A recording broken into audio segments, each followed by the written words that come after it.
No, you want to. There we go. Hey. Having some weird issues here where it's going in one place but not the other. No, it's good. It's good for both places. No, it's good. Sweet. Welcome, everybody. Welcome to the office hours. Let's get to the office.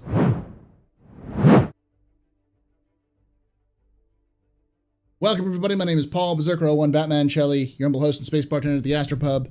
Welcome to the Office Hours. Office Hours is a live stream where I talk to you, just kind of a hangout AMA stream. We talk a little bit about the news of Star Citizen and other things as well. Yeah, hopefully everything's working. Let me double check. I can see Twitch is talking, but I don't know if anybody in YouTube is here. No problem, 89. I took the last couple of weeks off because my parents were coming and I needed that time. Oh, but I will grab something real quickly before I get started, before we get really started, because I actually used some of the time to catch up with some painting I've been meaning to do. So let me show you that real quick.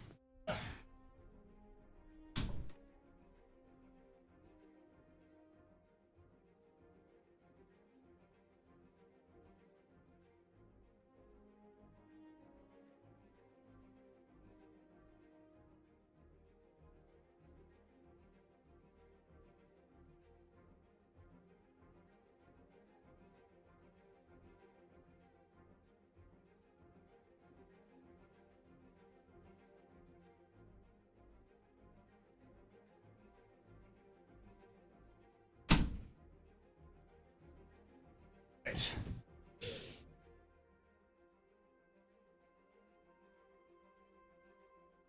Go.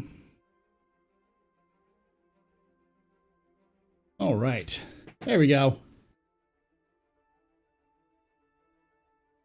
Yeah, we're streaming a little early now, Max, just because I'm still on my spring break. So, so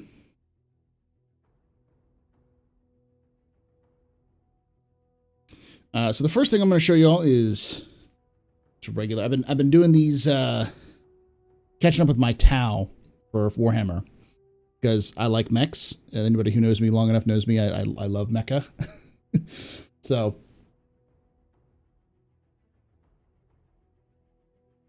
Crisis Battlesuit.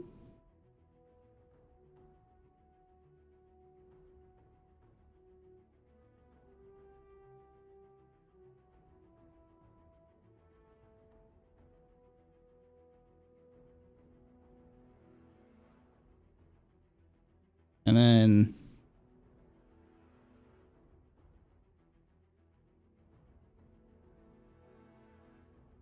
the other Crisis Battlesuit. This is a little a branch, as you can see, because it's greened out, but. And then the Crisis Commander.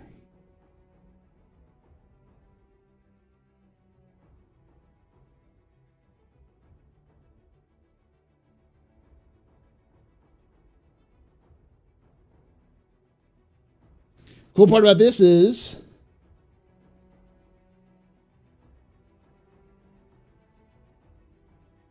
magnetized, baby.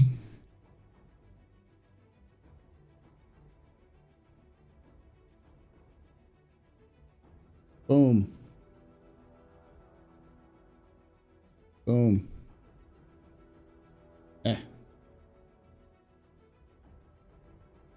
Boom. There we go.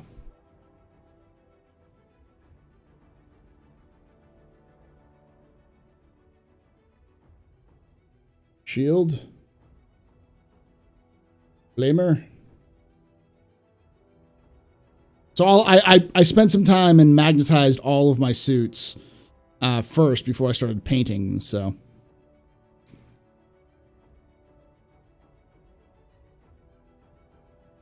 I'm really happy with the bases and everything I did. They were all green before, and then I added some of these like blue and purple like plants to them. It really makes them pop out a little more, I think.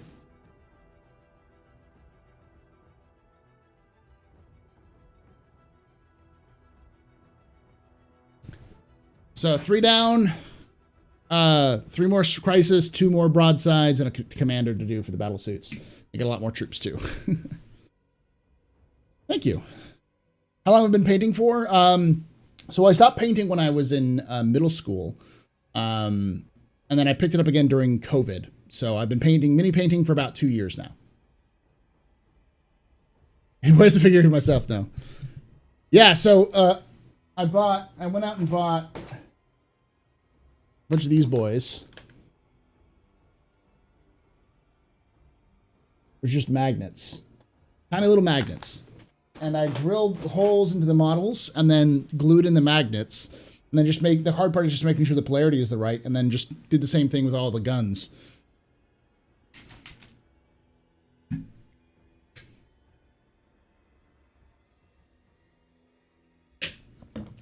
No mega. Next stop, body pitting. Thank you, Rice Aid.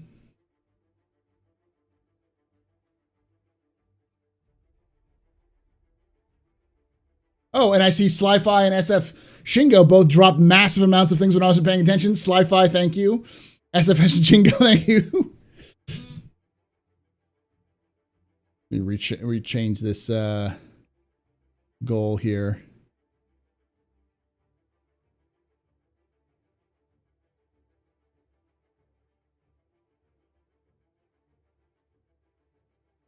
There we go.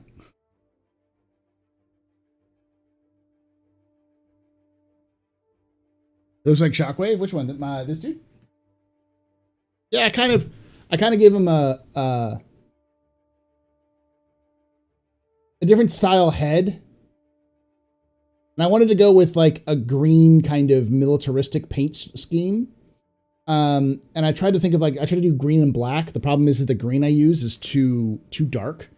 So I had to go with green and gray, and the gray works really well.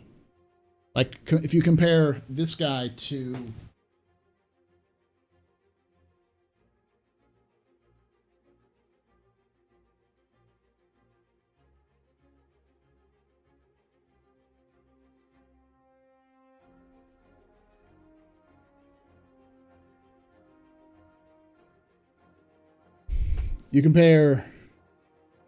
if I can do this right. Compare this guy, right, to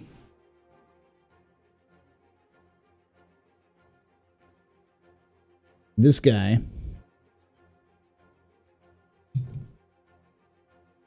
You'll notice that his cloth is his uniform is all gray, and his under bits are all gray. So turns out to work pretty well. But I needed to do something other than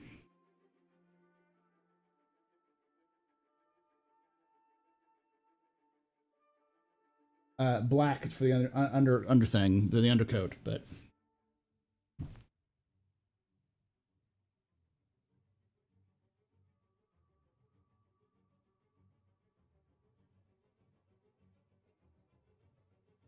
new vertical slice coming. Yes, we're going to talk about that here in a moment. Thank you, SF Singo. Thank you for gifting all those subs as well, my man. Means a lot. All right, so we're going to actually have to watch ISC live because I haven't seen ISC and it just went live. Because we usually do stream a little bit later. So, but anyways, now that I've wasted a good 10 minutes on just this painting updates. Some smart guy in the comments going to be like, it starts at 9 minutes, guys. If you say that, you need to at least tip money if you're going to do that in the chats, because otherwise I'm just gonna delete it.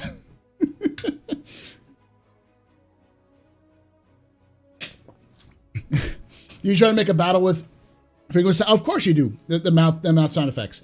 Cam paints her own miniatures, and we do 40K games. Of course, you got to use the sound effects.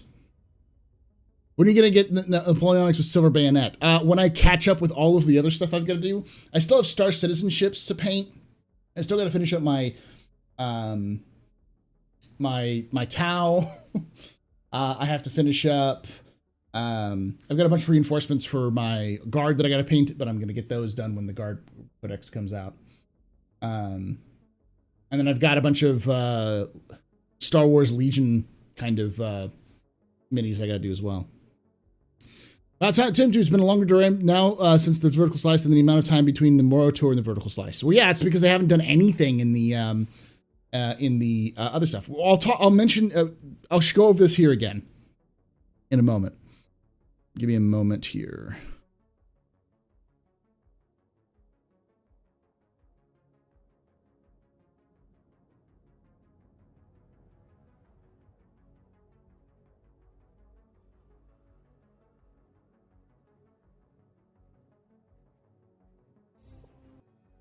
Get content. Go.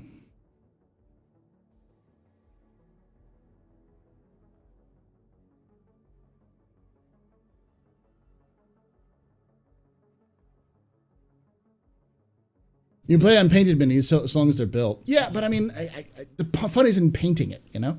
You got to paint it. All right. So let's go over the vertical slice real quickly, because I'm going to mention a couple of things here in the Squadron 42 month report. We're going to go over this more thoroughly in a moment. But I'm just going to do the... There we go. So, level design. This has been popped up a couple of times. The Space Dogfight team chose 2 chapters to push to, quote, vertical slice, quote, quality alongside the social and FPS teams. They also continued to work with turret gameplay experience mentioned in previous reports. The FPS team also worked on bringing several chapters of to vertical slice quality with a seamless player experience, a high priority. Let me show this again. If you go back to the last 3 months or so, all of them mention vertical slice quality. And I keep saying this, but this is why reading is fundamental, y'all. People are like, oh, we don't hear anything about Squadron 42. Well, I have no idea what this means, but it's definitely something interesting to kind of look at right now.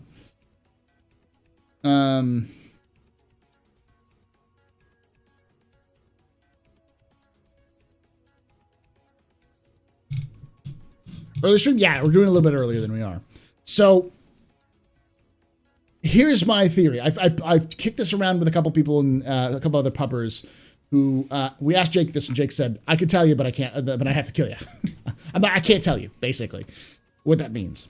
So there's been a couple of suggestions. One is my theory is that we will see a vertical slice sometime in the fall, probably closer to the end of the year, where we're going to see a announcement trailer plus an actual release date for either 2023 or 2024 at the end of this year. I think it's more likely going to be 2024 with some delays into like the summer or to the spring than it is to be 2024, just because of the statements made and other things that we'll talk about here today as well with the Squadron 42 roadmap. The other concept is that vertical slice quality is a stage in development, similar to white box and gray box for ships. It's just a stage upon which they get a level at before they move on to something else. So you have like white box, gray box, vertical slice, and then complete. You know, white box, gray box, final art, vertical slice, and complete. Meaning that it's something you could put in front of somebody as a demo for the game to show it off. But I don't know. So what do y'all think? Sitcon? Yeah, I don't think we're going to see a vertical slice at Sitcon. I think maybe they'll do a kind of a private screening of Vertical Slice at SitCon, because every SitCons they usually do something like very specific. Like the last in-person SitCon they did Squadron 40, or not Squadron 42. They did Theaters of War. Before that they did like the new changes to like when they were in 2018 they did a bunch of changes to how ships fly and that kind of stuff, and they showed that off. They had people demo that at CitizenCon. So I wouldn't be surprised if they did a Vertical Slice quality gameplay experience that they let players demo at CitizenCon as a thank you, and then showed off that level or another level later for people to kind of see where the game's at. Screw you, Max. Don't bring up Ancient Aliens out of nowhere. Hey, Victoria. Was this all? It's time to remake the Vertical Slice with new features on? Yeah. But the thing is that none of these things mention that these are the old Vertical Slices, and they're usually multiple. If you read the Squadron 42 newsletters, they mention multiple levels, not the same levels, but multiple different levels at Vertical Slice quality, quote unquote.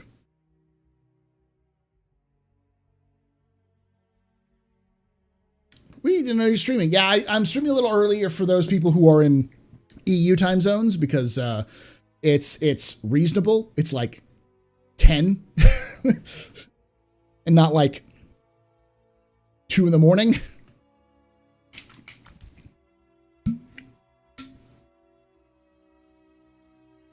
Yeah, that was. I think you pitched that as well. That it could be for investor pitches rather than us, which could be possible. I don't see it being necessary at this point. Nothing in their financials, and nothing that I've heard from just, conversations with people who work at CIG or from seeing people talk at CIG says that they're in some sort of financial trouble where they need investors. My theory is, and I think this is probably more likely, is that a Vertical Slice level of quality gives them a chance to review with the managers, and if they wanted to, show off to fans or show off at a convention. Because as conventions start rolling back around, starting probably the end of this year and into next year in person, we'll probably have Gamescom. They probably won't go to Gamescom this year, but they'll probably go Gamescom next year. And E3, again, not this year, but maybe next year. And if they make an announcement at CitizenCon of the date they're going to release it, having those Vertical Slices tested, like good to go, tested, like bug fixed, get everything, like you knocked that out, you pulled it out, and you have it ready to go. That's a lot better now than dealing with it, 6 months from now. And of course, these are all getting it ready now. Not that it is at vertical level. They're pushing it to Vertical Slice level. So, and again, these things can take time. They can take months to get completed. Through bug fixing and other things like that. As kind of like a little miniature version of the game that people can play so you can try it out. So, yeah, and with CIG's mentality, I have seen multiple CIG members of CIG staff effectively say, the only thing that's going to make up your mind about Star Citizen and Squadron is if you play the game. And if that's the mentality, I wouldn't be surprised if they had demos like that to play around so that people could try it out and see if they like it or not.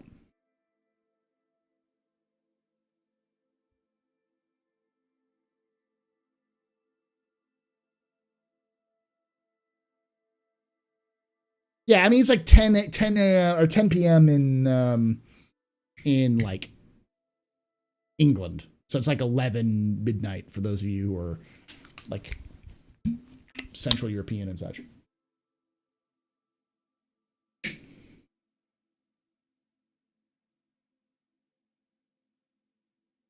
Hey, Wilson, good. No green screen for hover quad? Not really. It's not that odd. They go through a lot of stuff like that. Hey, Wandi. I love the name. Wandi. Quandi.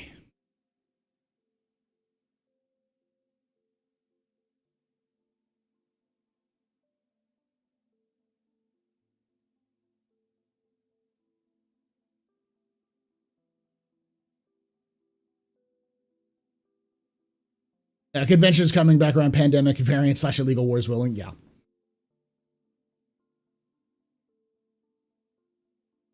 All right, so let's watch this ISC because I haven't seen it yet, and it's, from what I can see from the comments, it's really good. All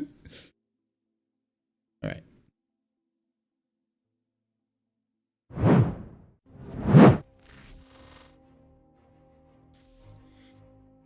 I think we all can agree that looting was definitely a great addition to Star Citizen.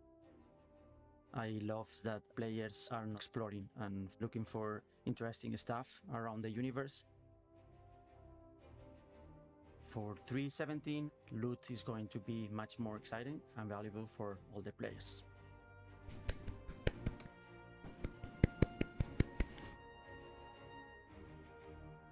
Up until right now, players got the same loot in different locations. Oh, Jade. Okay, I got you. I know you, Jade. A cave or an outpost, and potentially have the same. Okay, Sam, why do you look like oh god. You have a very Oscar Isaac look to you, Senor Molina. Just gonna say that. Content.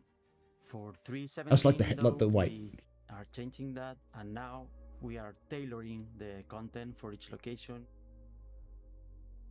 The other addition, because up until right now, all the content was considered common content that you could even buy in shops.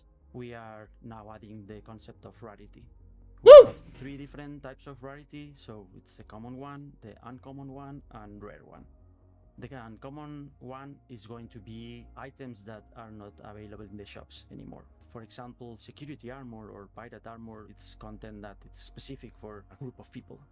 In order to make rarity a viable option, it was always the intent to remove some of the items from the shops.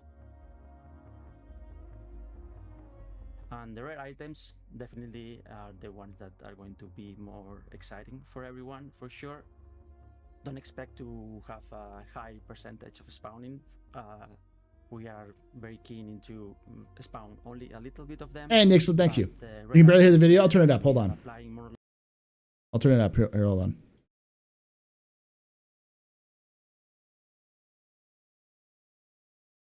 I'll turn it back a little bit so you can hear it. Viable option. Is that better? It was always the intent to remove some of the items from the shops. And the rare items definitely are the ones that are going to be more exciting for everyone, for sure. Don't expect to have a high percentage of spawning. We are very keen into spawn only a little bit of them, but rare items, we are applying more or less the same philosophy with ships. So eventually rare items will end up in the loot pool and can be found in different lootable crates. Obviously, with looting becoming such a big feature in the game, we kind of need an ability for you to sell the loot that you've been acquiring this whole time. To do that, we're going to be updating the shop system and item shops with a brand new kiosk that will have a much improved user experience that will allow you to sell your various items. So for 3.17, the system determining what can be sold where and for how much is going to be very simple. Basically, if a shop sells an item of a certain type, they sell guns, they sell ship parts, you can then sell to that shop items of that type. The pricing will be as follows. It will start at 90% of the price that the shop sells it for, and depending on their current inventory, it will fall down to 50%, with 50% being that they are absolutely full on that item. If they do not have that exact item in their inventory, you will default down to 50% because, frankly, they don't really want to stock that thing anyways. Rarity, of course, will come into play for this, but basically the base prices of items will help to determine how much they sell for. There has been a small pass to just kind of update some of these prices to fall within line of the fact that certain items now can't be found in stores, and certain items are going to be very difficult to find in the boxes throughout the world. And of course, the Pico Balls will be the most valuable item in all of the Persistent universe.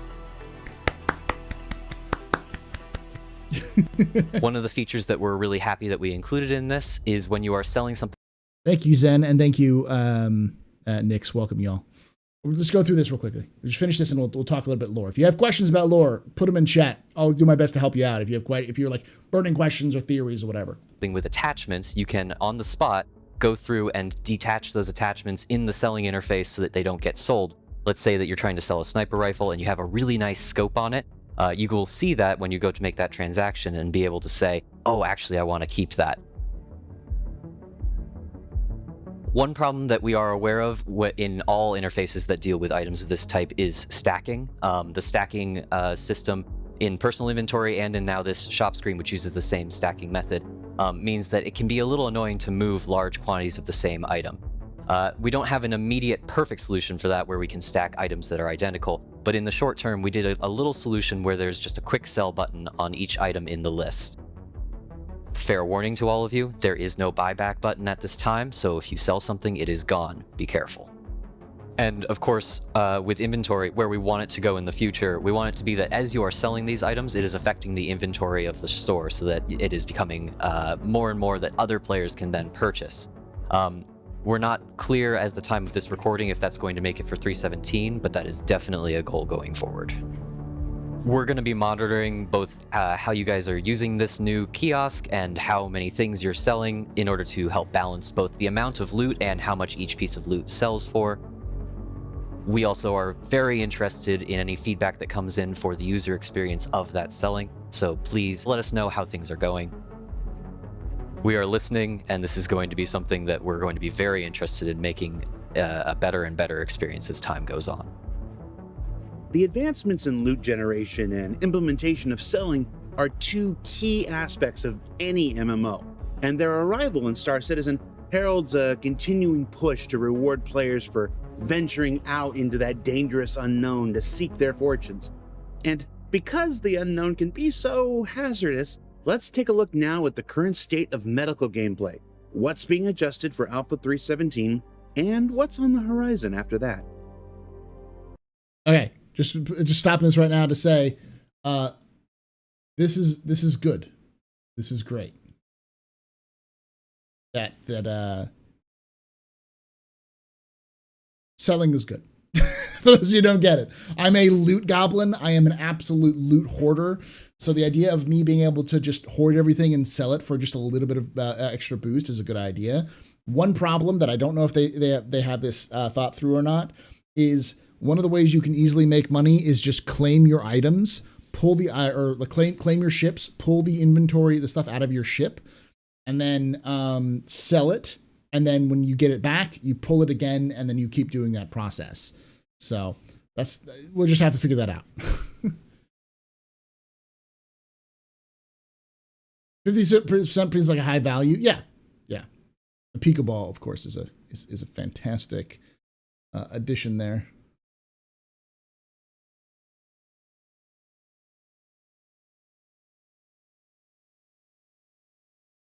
Oh, thank you, Silky, for that 18 months, my man. So the response to healing was quite heartening. There was some really good community engagement around the feature. Will CIG settle the inventory? Not that I know of, no. Sure. I remember at one stage on Reddit, I think it was even before the feature was released, someone had posted a survival guide. Yes. It was just really cool to see how. That's a good question, Anno. Now I know that that board like other people do like their own monthly report breakdowns. The problem is that my monthly reports take time because I read through the entire thing. So the question is, would you all like to see a separate broken out video of the monthly report as I go through it piece by piece for you all to watch on your own rather than watching the whole video? That's a good question. Let me know in chat if you think that's a good idea or not to put up on YouTube. How excited people were about the feature. It's a really expansive system, so there's lots of different parts, and it was a lot to sort of get everything working. It was great to see that people were happy and excited about various aspects of the healing. The medical bed UI in particular, which is the main thing I worked on, has a lot of depth to it in terms of adding to the feeling that it's a real hospital and a real place, and you can do sort of, you're really healing yourself. It would not be a TLDR. Grave. I don't do TLDRs. I don't go, well, I'll use some summaries, but a summary for me is not a summary. It's not going to be a 5-minute video. To give you a concept, y'all, like how big this is.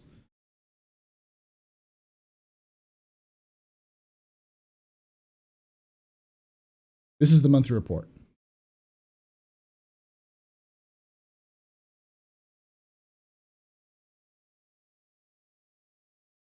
It takes me 45 minutes to read through it.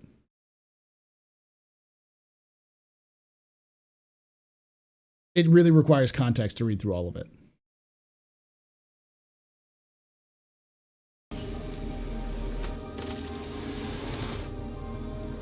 I really enjoy the fact that there is some consequence to death now, that there's a sense of continuity. I don't just die and magically respawn somewhere.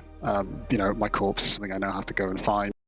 And also, is there also a lot of context the view needed? Or yeah, you kind of need a lot of context, like for the discussions on what's going on, because there'll be a lot of things that'll be mentioned 3 or 4 times from the different teams, and they'll each be talking about this specific things. Yeah. Sorry, I didn't mean that. I meant that I want you to read it, not me. Okay, yeah, okay, that makes sense. You also have the SCUP report. Well, yeah, I've already done the SCUP report from last month. I did that 2 weeks ago. And if I've put something important on it. Hey, how you doing? What we worked on is a T0 implementation, so it's bare bones. There's so much more to do. There are a few things we've fixed since then that should be coming out 3.17. I've had feedback saying that bleed is too harsh, and absolutely, we've addressed that. It was unfortunately an oversight on our part, and we've reduced the severity of bleeding, so you won't start bleeding then, keel over 2 seconds later. Instant death, we never want to have someone fall over and die immediately from a single pistol shot to the head, or the foot. We've covered a couple of issues that were causing that, so 3.17 we should see that removed entirely. I can imagine. We've also had feedback regarding sort of hunger thirst, and also the status system in general, just not persisting between play sessions. They fixed that. So yeah, now between logins, most of your stats will persist, your health, your injuries, your hunger and thirst, so we'll see that gameplay back in the PU properly. We've also had some feedback regarding the crime stats.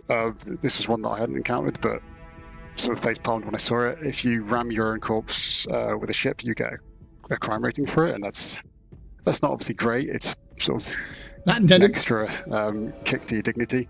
But thankfully, the Mission Future team guys have really drilled into that and fixed it. So 3.17, that humiliation should be removed, thankfully.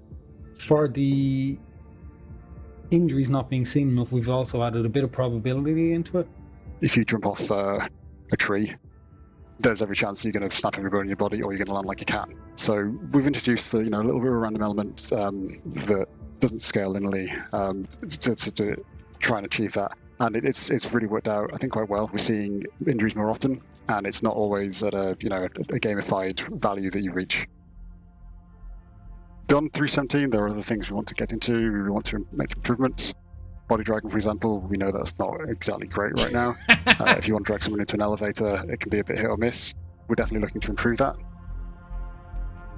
Some people just don't care about injuries because they just mash the die button and then respawn in their ship, and then haha, they move on. That won't be possible moving forward once we get some really big changes in. And again, this is quite a ways away. But things like permadeath, DNA degradation, being charged to respawn, the idea of your character dying forever. That's a confirmation. We've been hearing about this for a long time, about health insurance being part of the Star Citizen universe.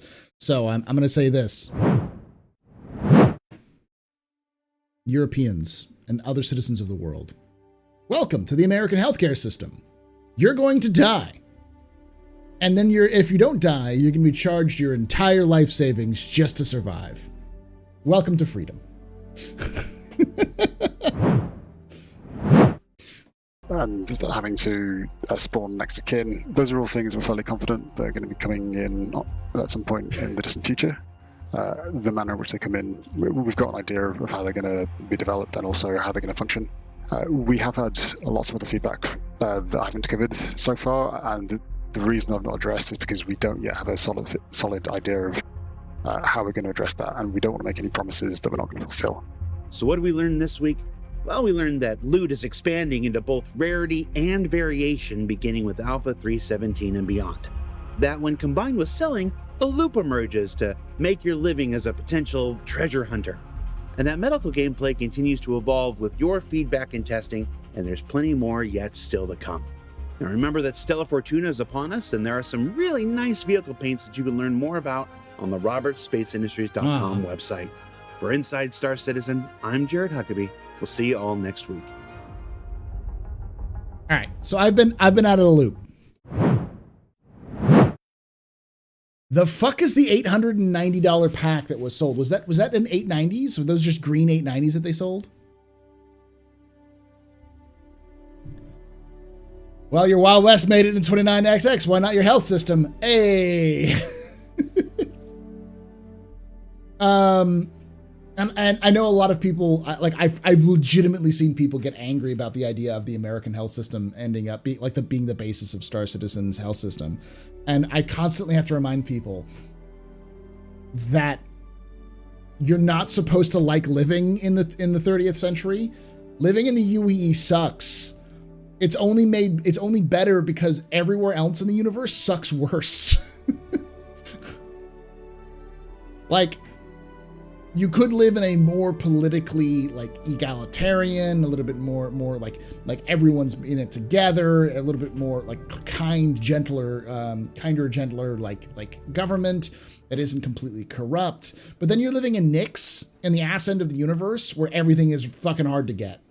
You know, welcome to space communism. You get one space potato if you're lucky. Or you're living in the UEE, where you probably don't have any rights. The corporations run everything. You definitely have to pay, your insurance has to pay for everything, so you have to pay insurance out the ass. And you're likely going to die in a horrible, horrible way, and no one's going to give a shit. But, but that's what makes the game fun. It makes the game dynamic. And the whole concept of like the health insurance in Star Citizen is similar to ship insurance. I doubt it's going to be a huge money drain for you. But it's definitely going to be something that you have to pay to, just as like a money sink, as a way to keep you from hoarding cash. Oh yeah, no, Star Citizen's a capitalist nightmare and dream combined. It is an anarcho-capital, not an anarcho-capitalist, because there's still like regulations and such, but it's a lot more free market than it is anything else.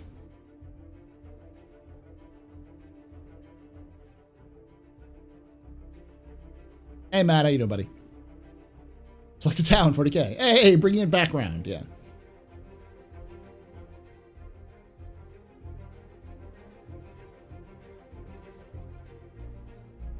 I mean, there's plenty of like positive-ish futures out there.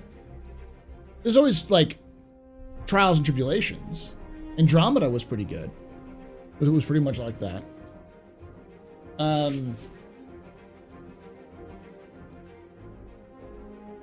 So it's legal to nuke Hurston because it's free market? Only if you're the Hurstons. If you're the Hurstons, you can do what the fuck you want to because it's your property.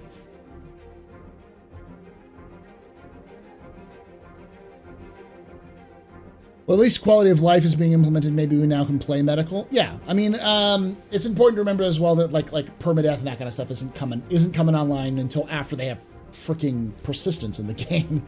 Well, persistence isn't in the game. We're still looking at like 2 years before something like that comes in. I do have a perspective, yes.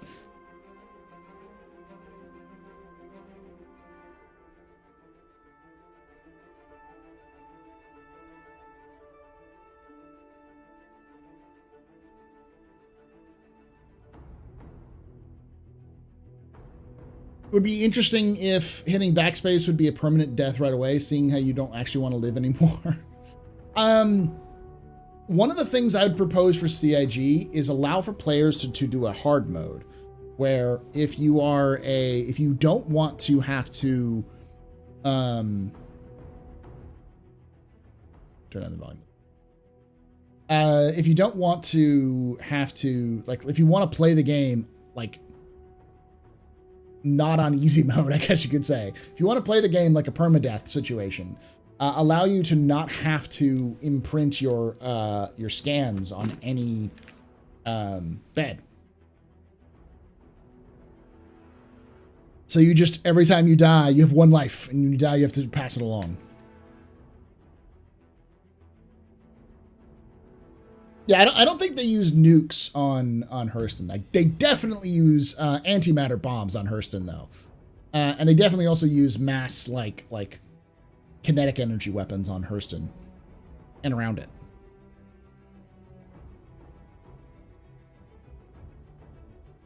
Penalty respawn timer like some moms plus a multiplier. Multiplier.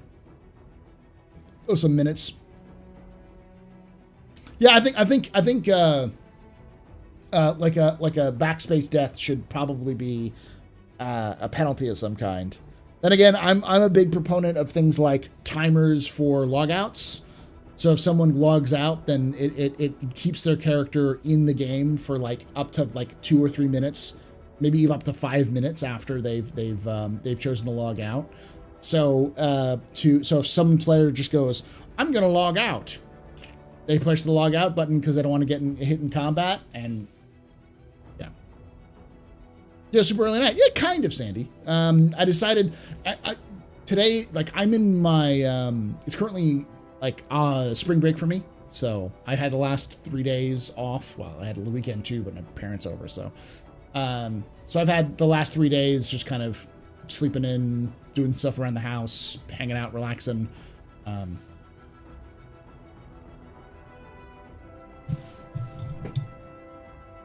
Painting miniatures. So I've been, I decided to go a little bit earlier for office hours because it's a little bit more EU friendly.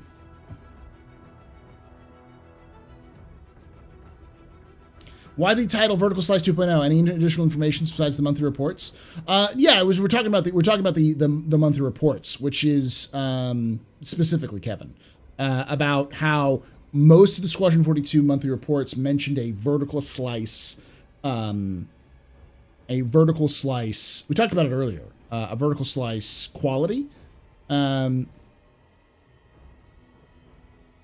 So it's being referenced multiple times, vertical slice quality. And since not a lot of people read the Squad 42 monthly reports, which we're going to be doing today as well, it's important to kind of discuss what the fuck is a vertical slice quality? What does it mean? So, the greater good, yes. The greater good. Each cast plays its part.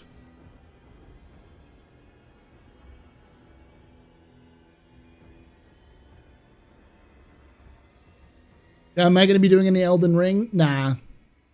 It looks fine. I'm not one of those guys who's like, this game is, I do not like this game. This game must be bad. It's more like, it looks fine, but I'm not really interested in it. I'm kind of waiting for Space Marine 2 and other games like that, other sci-fi games that I can kind of dig into. Did I read the book, The Blade of Damocles, 40K book? I have not, no, Anno. But if it helps any, I play these guys as Farside Enclaves. I know it's not their colors, but that's why I put the red in there.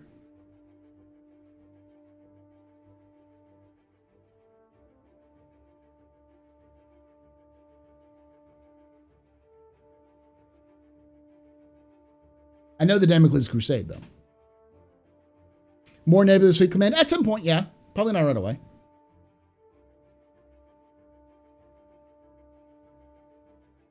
Nice. Yeah, I like Vermintide, but that's more fantasy stuff. You know what, Death Trooper? I really enjoy painting. It really relaxes me. I think it's because I'm focused on it. But, like, for instance, these boys took about, I would say, 6 hours to paint. I did 3 of them at the same time. plus about 2 hours for the bases. So about 8 hours or so for 3 of these guys.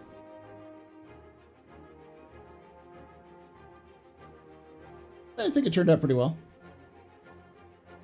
Not to mention, like, I would say about, I would say a good solid 10 hours to get these quality.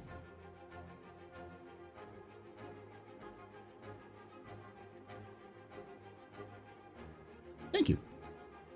Kerbal Space Program 2? Yes, when that comes out, I definitely will. I played the original Kerbal Space Program. And before it comes out, I would definitely play the original a little bit here. But have I tried out Space Engineers? I have, but I'm not a big fan of Space Engineers without like a multiplayer aspect. Also, Farsat's Mini needs to be redone in the full plastic. Oh yeah, the failcast is terrible. Yeah, Vermintide's good, but have I played Subnautica? Yes. My goal is to spread out a little bit and do more than Star Citizen stuff, but Star Citizen is, you know, I like the game. It's in a good position. It's not in a great position right now, but 3.17 is a good quality of life update. We'll see how it goes, because there's been with all the leaks coming out, there's been a lot of discussions about 3.17's quality of life for things like, what is it called? Like positional desync. And we actually discovered that CIG seems to think, as of last month, that they've solved the problem with positional desync. Because the problem with positional desync is the same thing that's causing the elevators on Grimhex and the trams to become desynced, to be unsynced from the servers. They're the similar problems. So, Mass Effect Remastered. I did an entire playthrough of all of the Mass Effect games years ago. 3-4 years ago, where I went from the first one all the way to the third one, and I played it every Saturday morning. It's kind of like Saturday morning cartoons, but yeah. Curious about 3.17.1 and what could be in it. I mean, the Scorpius, it does not look like the Scorpius is going to make it in 3.17, just because the sprint on it is still like 6 weeks left on that sprint, and we're probably going to get 3.17 by the beginning of April, mid of April. Hey, Desless. When for Star Citizen 4.0? I think the earliest we'd see Star Citizen 4.0 is at the end of this year, and we don't know. Like, if Persistence comes in the middle of this year, in July, then it's a 50-50 shot.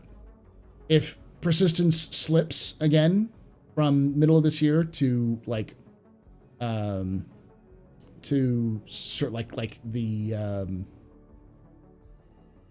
3.19, then there's no way 4.0 is coming out this year. We're not going to get Pyro this year, because Persistence needs to be in before they can do all the other things. I'm just going to say that right away. A lot is riding on the July patch.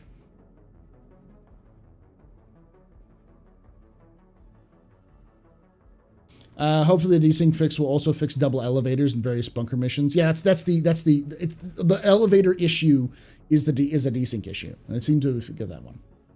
When are we getting another vertical slice of Squadron? We don't know, because CIG has a new stage of Squadron 42's level development called vertical slice quality, or vertical slice stage. They've mentioned it every month from the Squadron 42 monthly reports. Every month is mentioned vertical slice. If I say it, it shall be so. I predicted Liberator. I mean, I'm not Nostradamus. I don't see the future. I just see what I can see based off of what's on like the reports, based off of things like lore discussions, like what lore posts make.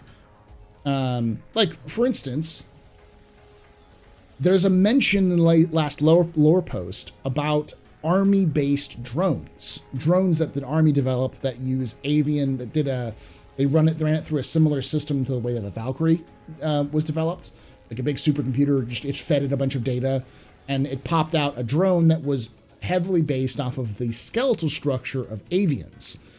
Now, I know that a lot of people will go, oh, so we're going to get bird drones, and the answer is no. I think we're going to get a bird-shaped drone. But I believe that reference may be in reference to something like drones that are being developed for gadgets, for deployables, for FPS usage.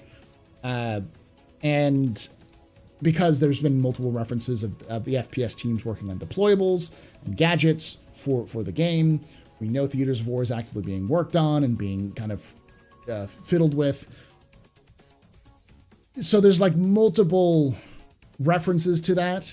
And for those of you who don't know, there is actually each stage of development that CIG goes through for anything in the game.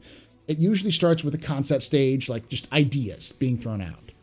And the next step after that idea is narrative. The lore team then looks at that. They can basically say, hey, we want to do this. What in-game exists? Is there anything in-game exists already for this?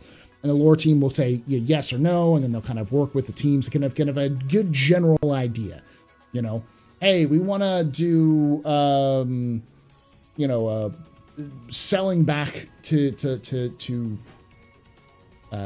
shops. Is there some sort of like guild or any other kind of like software company that would make these sorts of things? And they go to the lore team. The lore team go, no, let's just invent something. Let's just go with point of sale dynamics. There we go. Boom. It's there. They've been around since like 200 years, something like that. Boom. And so just kind of a generic idea of like what happens in the lore. Then it goes through its processes, gets developed, gets worked on, and then at the very end of the stage, the narrative team actually writes the details of point of sale dynamics, when they were founded, who founded them, why they exist, any stretches, how they have shaped the universe, those sorts of things. Usually, like a page or two of just details on it, so that they can put it into the game, so that they can, so they can save that for later in case they want to expand on it a little bit more, in case they want to do it for events and such. So that reference in the lore, recently, the recent lore post, feels like it was mentioned because they had already came up with a generic idea that deployable drones were invented and they were going to use some sort of bird-like structure. And so they came up with this idea that they, similar to the Valkyrie, they ran it through an algorithm, developed it, and it was developed for the army, and then it's been, coming to the civilian market, something like that. So that feels like early stages, which means that we could still see, if those drones do exist in development, we could see it like 6 months from now. That doesn't necessarily mean it's going to come in. It just means that that's what I see based off of previous experience. So that was a long way of saying, I just read the tea leaves, and that means I don't know everything.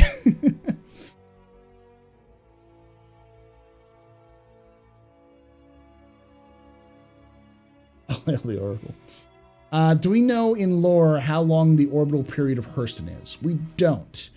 I imagine it's not very long, though. It's fairly close to the star. Like, I believe Microtech is about the same distance away from the star as Earth is. But its star is much weaker than Earth. Like, it's not the same as Sol. Which is why its green zone is a little worse. So like Hurston is super close, like almost Mercury close. Vertical size quality is just replacing the main character played by Pico Plushie. Yes. We need more a selection of weapons, especially anti-air vehicle weapons. Yeah, I agree. Paul, ready for another compliment? Welcome back. Welcome back. How's the vacation? Vacation was all right. I mean, was all right. It's always stressful when, you know, your parents come over. I'm in my 30s and my parents still scare me. It's more just like dealing with the parents and all of that, and, you know, just cleaning the house, getting everything ready, going entertaining, taking them out to, like I took them to the Alamo and all that sort of thing. So it's family, but yeah. Correct. Microtech is 1 AU out. Yeah. So it's family. Yeah. So it's both good and also stressful. But I've been dealing with the stress by, again, painting. So I'm actually really proud about these guys. I'm glad how they turned out. Their poses look great. The magnets work fine.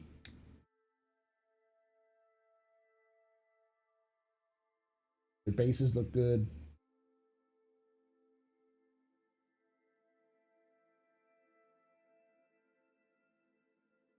How would Vertical Slice 2.0 work with CIG Police of No Squadron 42 hype? So, I mean, the first Vertical Slice was definitely a how do I put this? All right. So let me break this down again. Sorry for those who are watching this later, but this is my prediction. Based off of what I see, I don't think that Vertical Slice quality is done yet. I don't think there's anything up to Vertical Slice quality entirely. Though I do believe that CIG is trying to get a handful, maybe 2 or 3 missions that are up to Vertical Slice quality, so that players can play from the beginning of the mission to the end of the mission and get a full experience.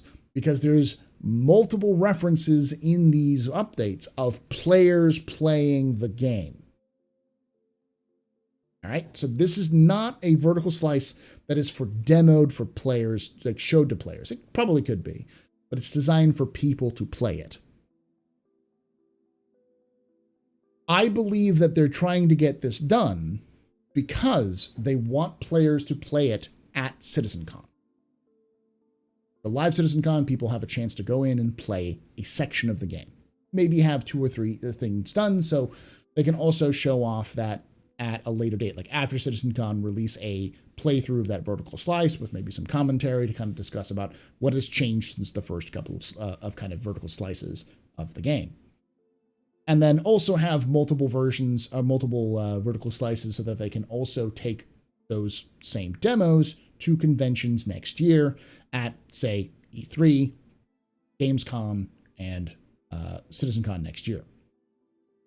And the reason why I think they're doing this is because I think at the end of this year, they're going to announce a release date for Squadron. Probably it'll be announced for this coming year in 2023, but more than likely it will not make it until 2024.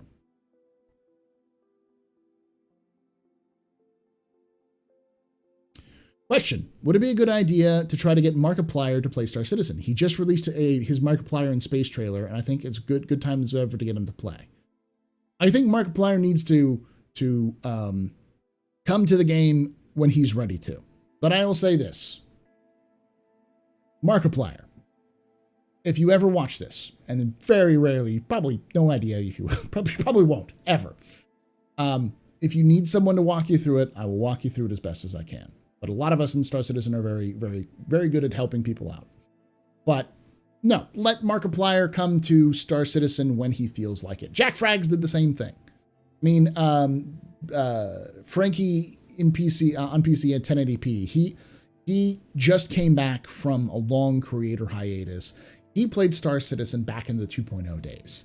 And Jack Frags and Frankie are friends. They played together a lot. Collaborator. So the fact that Jack Frags took like this long to get here means that, you know, I think everyone who does gaming content in any way, shape, or form will already come to it. So.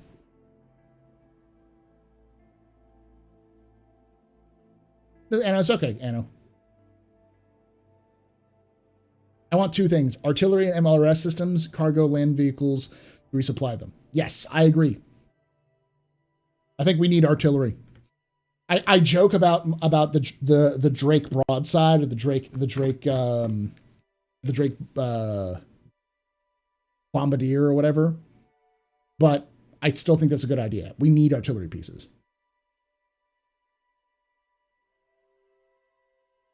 just to flesh out the ground gameplay at the very least.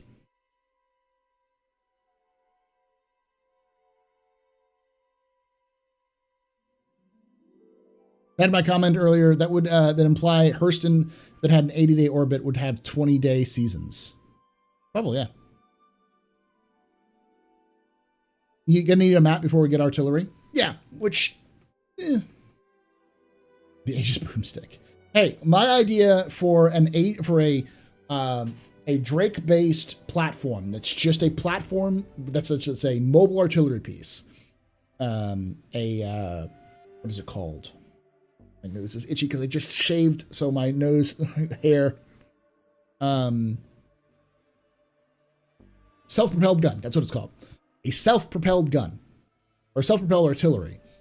That is, you either have a big gun or you have rockets, like missiles, and it's just a platform with a gun and a operator that operates both the vehicles, and it's a hover sleds underneath it. When it fires, you turn off the hover sleds, you drop to the ground into like a bracing motion, fire, turn on, and then move. Do I think we'll see the Bengal this year as Fleet Week? Yes. There's been files mined out of 317 that says that we're going to get the Javelin returning as well. So Squadron 42 could be out on old gen console first. It won't. There's no way that Squadron 42 is going to first come out in console then to start the PC. That just doesn't. That's not how CIG works. It would make no sense either way.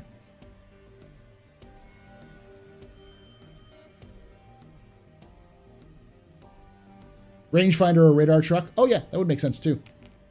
I think it's more likely that we would have a radar truck be an Atlas system for the Anvil, the Spartan and the Ballista. I think it's more likely that we would get a version of that with radar for scanning purposes.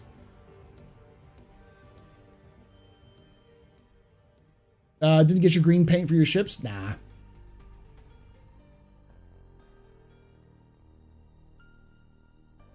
A platform built on 2 dragonflies, 4 dragonflies. You take 4 dragonflies, you put just a metal top to it, a gun, and a dude in a metal cage.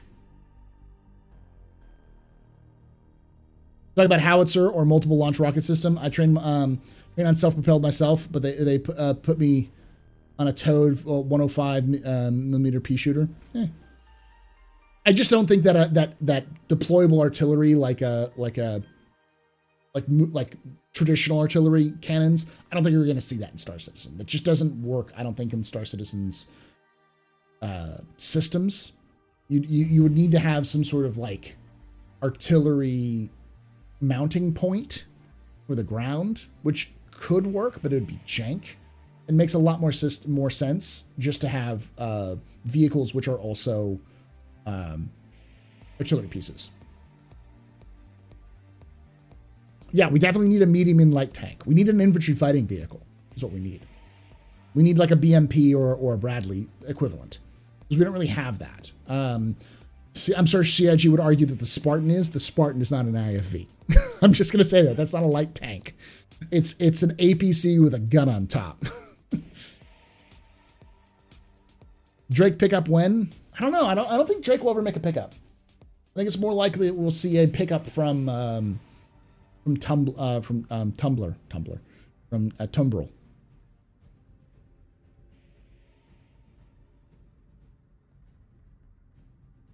With anti-purchase smell cannons.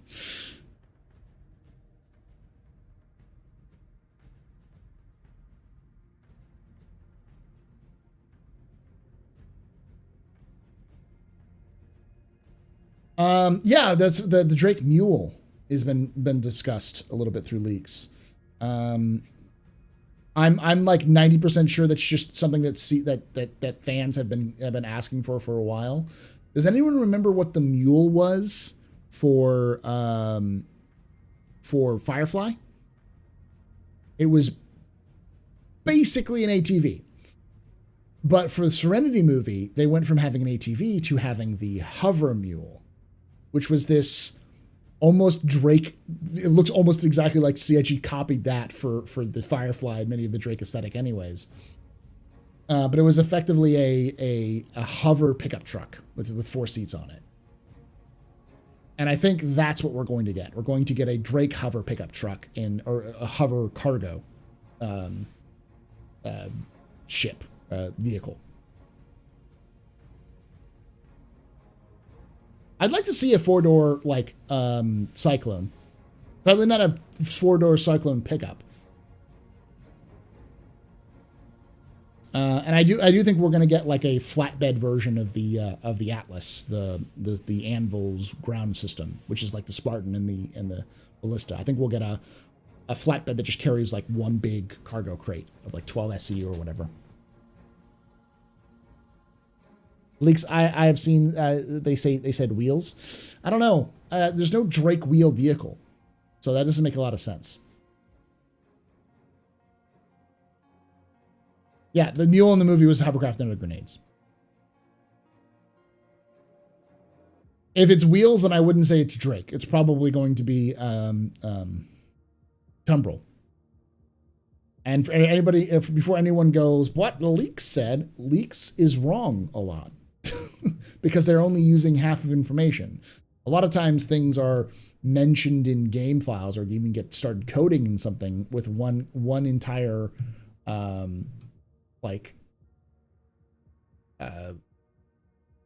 manufacturer, and it gets swapped midway through.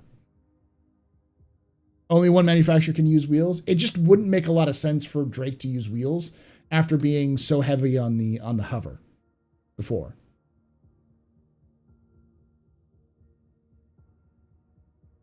Yes, I know, Papa Hefe, that the Drake vehicle was recently data mined. But last I talked to Hader said all they had is the name. Nothing else. Ship dozer.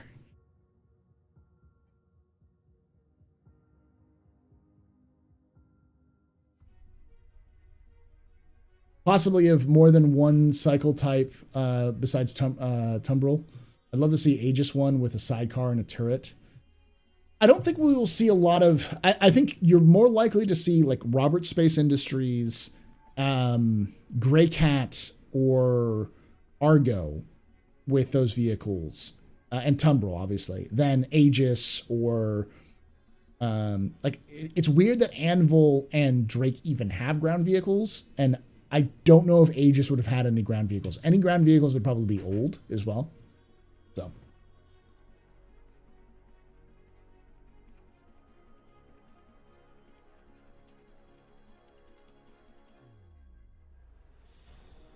Yeah, they could do a Drake ground vehicle with vestigial wheels. But again, when I talked with when someone mentioned the Drake Mule, I pinged Hader about it. Because the way that they announced it, I'm like, what are you? What are you, CIG's marketing department? Are we gonna get a picture of like a handlebars next? Come on, don't just tease with a picture of a butt of a Drake or of the butt of a donkey. But he admitted, like, we just have the name. That's all we have. So.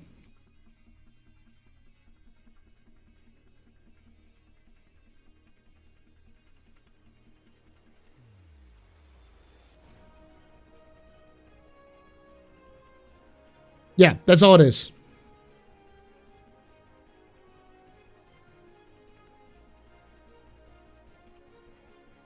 Just because it's not a hover bike doesn't mean it has wheels.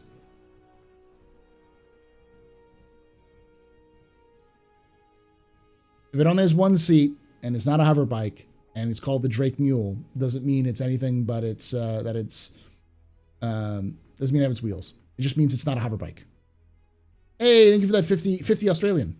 Cheers for all the great lore content and banter. You really got me hooked on lore, Star Citizen. It's one of the best parts of the game. It really is. And I'm going to be very blunt about this because this is one of the things that a lot of people don't realize. Yeah, I do want a walker too. I want mechs, but that's just me. A four-wheeled mech? Maybe a four-legged mech? I don't know. Drake Mule.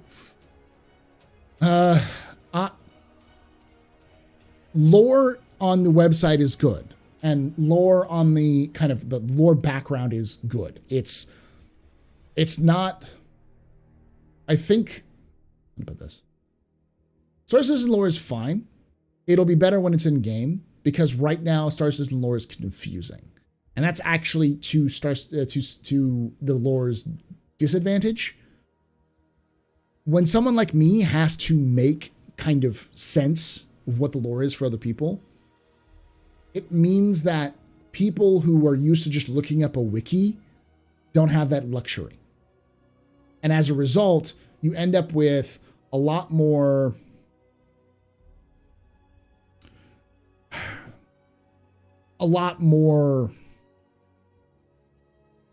confusion. Probably one of the most famous videos on lore for Star Citizen is a video that basically says Star Citizen lore is crap, which is an hour long and is rambling. And about 80% of it is wrong. and the 20% that's right, a lot of it is based off of old information or information that is like in flux. And that's a problem. The best part about Star Citizen's lore is when Star Citizen can put that lore, when CIG can put that lore in the game. So I love the lore, and I think it's very good and dynamic, and the people who write it are very good at this. They understand what they're writing, and they've gotten better at it as they've gone through the years.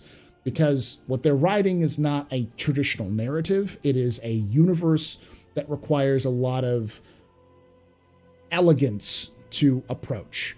It does to make it look like you're not pushing for one narrative while also creating a universe that's believable, and also incorporating players' own ideas and their effects in the game as well. That's all complicated, and they've gotten really good at it. But it needs to be in the game, because if it's on the website, it's just going to lead to confusion. Like, no one gives a shit about the Huxaw unless the Huxaw actually impacts players. So. Sadly, the TDLR of the Templin Institute, they just read the wiki pages. No, they didn't even read the wiki pages. They wrote old information. They read the writer's guide, which is from 2013. They basically read the first draft, like rough notes of the first draft of the lore, and ignored everything from the last 6 years. Yeah, there is lore written on the walls of Roundup, which is good. But we need NPCs talking with one another about shit. We need mission givers who have backstory and, you know, are interesting and you can get to know. We need to have events that have impacts on lore and that you need to understand lore to get. Like these are the three main things we need in the game right now. And I say right now, I mean like in this next year or so. And every time I mention something like about lore, some jackass comes out of the weeds and goes, I would rather have, that's fine. That's you. This is me. I'm a lore guy. Those three things would make the lore a lot better and more people would be interested in the game.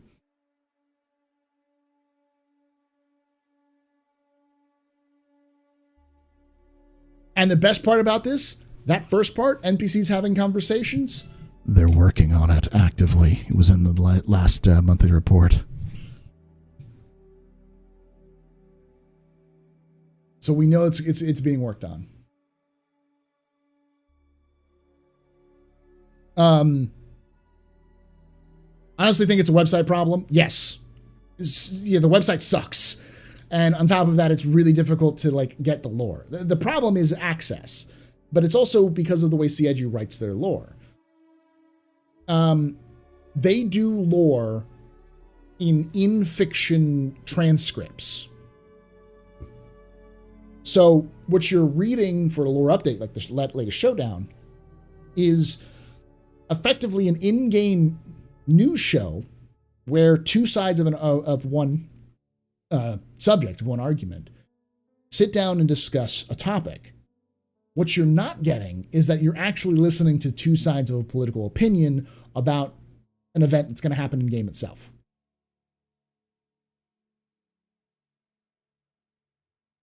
But you don't get that because it's not on a wiki page. Because it's not in a clear, organized, these are the pros and these are the cons for, AI development. What you're getting is a conversation back and forth. So it's much more naturalistic. But how the fuck do you categorize that? How do you put that into like a way that people can understand it? You can't. I mean, if it was in a video that you could watch in game, that would be a little bit easier because it fills out the flavor. It's nice fluff for people to kind of get a hold on to.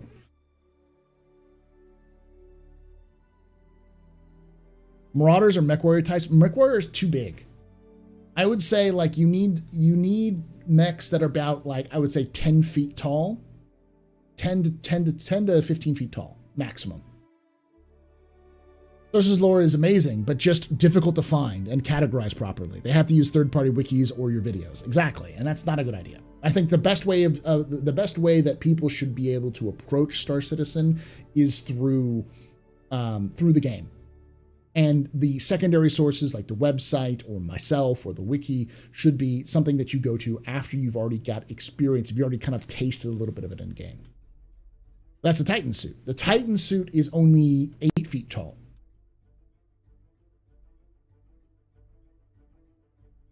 Yes, I am early. Or early because it's spring break for me. So I wanted to do a little bit of early office hours for those folks in the EU. Marauders are 10, 15 tall. I can't remember. I know like light mechs from Mech Warrior are like about 15 to 20 feet tall. I think the Locust is 15 feet tall. I mean, that's what they used to do. Audio logs. And I'd kill for some audio logs for fucking crashed ships. Or even like text logs. Wouldn't those be more mechs and more armored skeletons? I mean, armored exoskeletons. So the difference between an armored exoskeleton and a mech is an armored exoskeleton you wear and a mech you pilot. So something that's 10 feet tall, if you get into like a cockpit of some kind to pilot it, that's still a mech. You just got back from your first time trip to Amarillo, Texas. It was fun, but the food was overhyped. Depends on the food you get. Amarillo's nice, but okay. It's okay to be early. Just redo the entire stream in 2.5 hours. Yeah, you can just watch it again, Sandy. It'll be available on YouTube. Is a scan visor for your suit helmet to decrypt data? I don't think it's to decrypt data, but the scan visor is usually there for you to interpret data and also to help you like with your like tracker and stuff like that. The thing, utility like Aliens 2 movie. Yeah, the Aliens movie, the power loader. That's more of what we're gonna get with the Titan suits.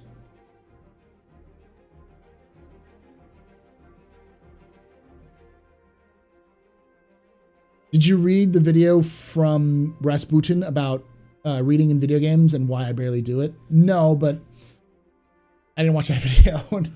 But I understand why. Like, people don't read in video games. I have been saying this for years that people don't read unless you have something you can do with it. Black box recordings to figure out what caused the crash, data pads with letters to family members, etc. would be nice to have. Yeah, exactly. Like, if every crash had a mission that was like, this, we know that this crash happened in this region. Find this crash site.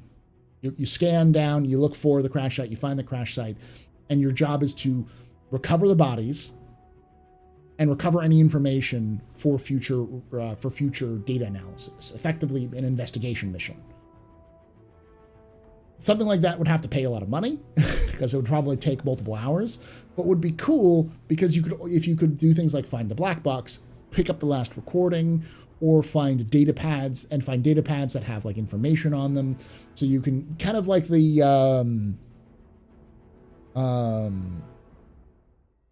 investigation mission for Kovalex. Now, I know that probably takes them a lot of time and effort to write and script, and that's going to be complicated, and they want to make it so it's more procedural. But the key would be to make several dozens of those audio logs, and then mix them in.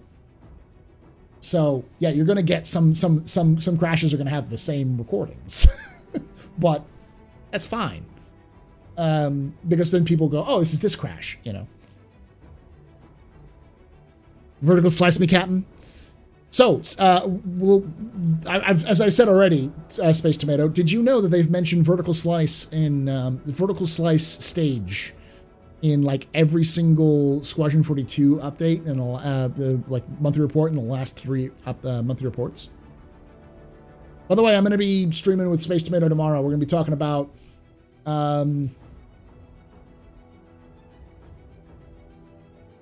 planet systems, star systems. Do kind of a co-stream for that one. Black Spec recordings to figure out. Yeah, we'll crash. Yeah.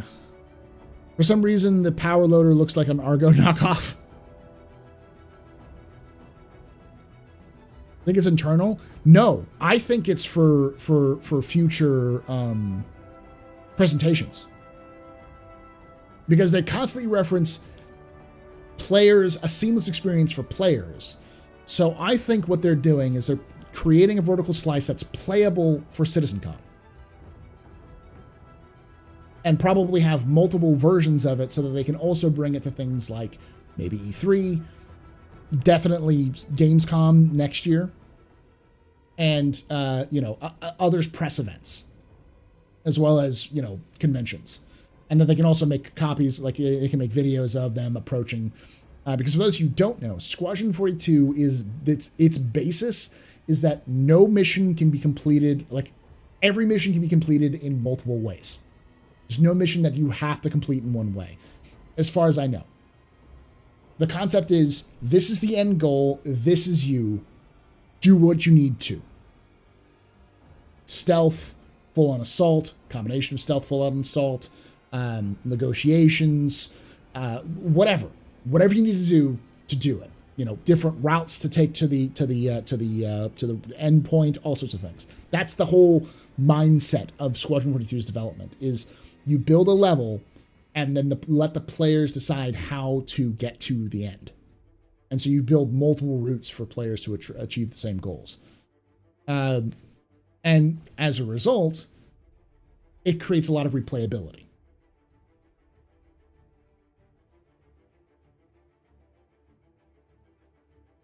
Do I think the design for a vehicle compare against a Grey Cat Rock? Maybe something from Argo? Maybe at some point, yeah. Planets and stuff, yes. Planets and systems and stuff, we'll be talking about it. So.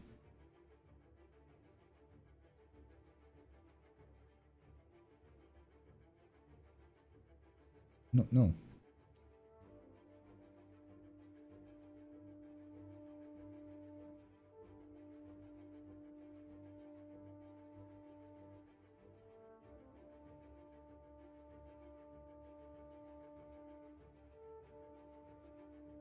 Who doesn't like pub tomatoes? Yeah.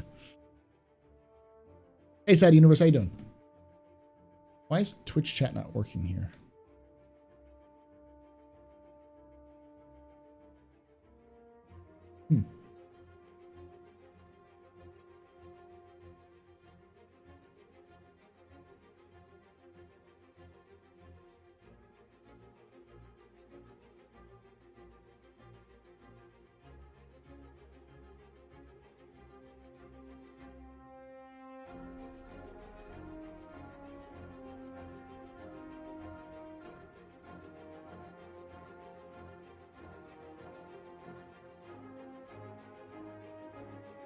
Adam Smashing Star Citizen. What are CIG stances on androids? I remember there being droids in the early days of PU. They don't want anyone who is any kind of self-determining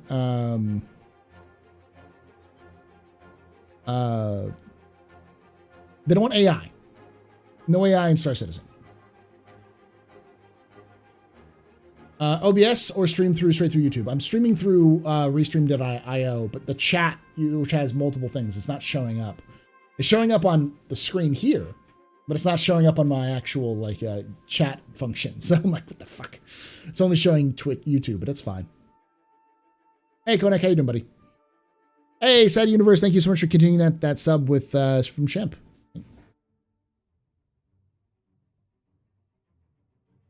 You stitched the tomato. Hey, there, bear.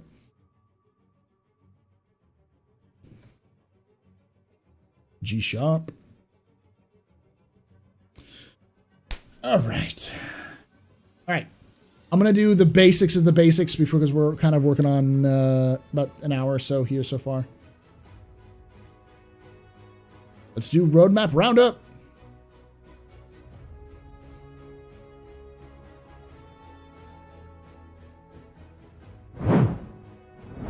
And it's face tomato. I was having issues early, so it's not that bad. Just a random thought. What's my preferred streaming platform? OBS. I currently have Streamlabs OBS. Don't use Slobs. Slobs sucks. Slobs is terrible, and there's lots of problems with Streamlabs in general. OBS Studio is fine. It's actually better than Slobs. I brought it with me.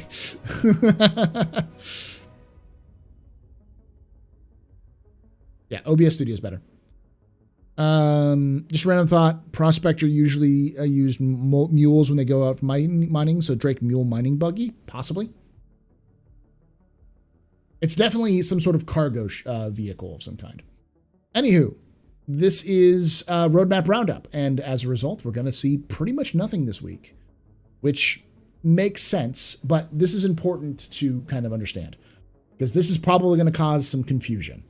Similar to the combining of Live Mission Content Team and the Modular Location Team last year to create the EU Sandbox 1 team, another change is being made and a new team is being added to the progress tracker. Historically, content produced by Star Citizen's location teams has been comprised of the environmental art and level design disciplines. This has changed as of August of last year. Adding the mission design discipline, as well as an additional support from the AI content team to the location's pipeline. They will be working together with level design and art to bring spaces to life with moment-to-moment gameplay. What will be changing with this publish is the addition of the Planet content to these disciplines. Planet content team is now being merged with the EU Sandbox 2, which is newly added as of this publish. Planet content team's data will now end in Q1 2022, but will be maintained in the roadmap as a reference. Their deliverables have also been moved to EU Sandbox 2. This new team has been added to the under upstream on the roadmap companion guide. So, this is important because this is something we've been also seeing through the monthly reports, which is AI team is finishing a point. They're at a point where they're letting the design teams, like the mission teams and such, use subsumption AI. Early days, but it does mean that we're getting to the point where missions are being able to be crafted with AIs in mind. So a merchant, soldiers, security guards, pirates can start to their kind of mentalities, their subsumption types will start to be added to these various individuals, which will make things a little bit more dynamic. This guy is a soldier, but he's a coward. So the second that the bullet starts flying, he's going to drop his gun and surrender. So it'll add a little bit more flavor to the universe, as well as allow the mission team to develop things like this merchant was kidnapped, please go save him, and, have such personalities exist. Which is cool, but again, early days. Probably not going to see something like that for months and months and months and months. Maybe the end of this year we'll start seeing stuff like that. So, get a coffee first. This is actually very short. So the Planet Tech team. A higher priority was placed in continuing work with the internal tools that allow for a far quicker generation of planet terrain, foliage, bodies of water, and more, mentioned in the recent Inside Star Citizen episode. In addition to the 2 new deliverables have been added below. To accomplish this, the following deliverables have been taken off the progress tracker until they are properly prioritized and rescheduled for production, which is terrain and snow, displacements, and destructible environments. So, those have been removed for the Planet Tech team. We don't know when they're coming back, so I wouldn't expect destructible environments or terrain displacement like snow this year. Pobrecita, The following deliverables have been added to the progress tracker. The foliage shader. creating the ability to replace most current vegetation assets materials with foliage shader versions as needed. This will both improve the general quality of foliage and vegetation, as well as allow for variation between seasons and climate conditions. This deliverable is added to the Planet Tech team schedule. Ocean shader improvements. Reworking Ocean Shader to use more physically accurate refraction and reflection with energy conservation. Unifying the feature will set up other water shaders and balancing performances between orbital and close-up situations.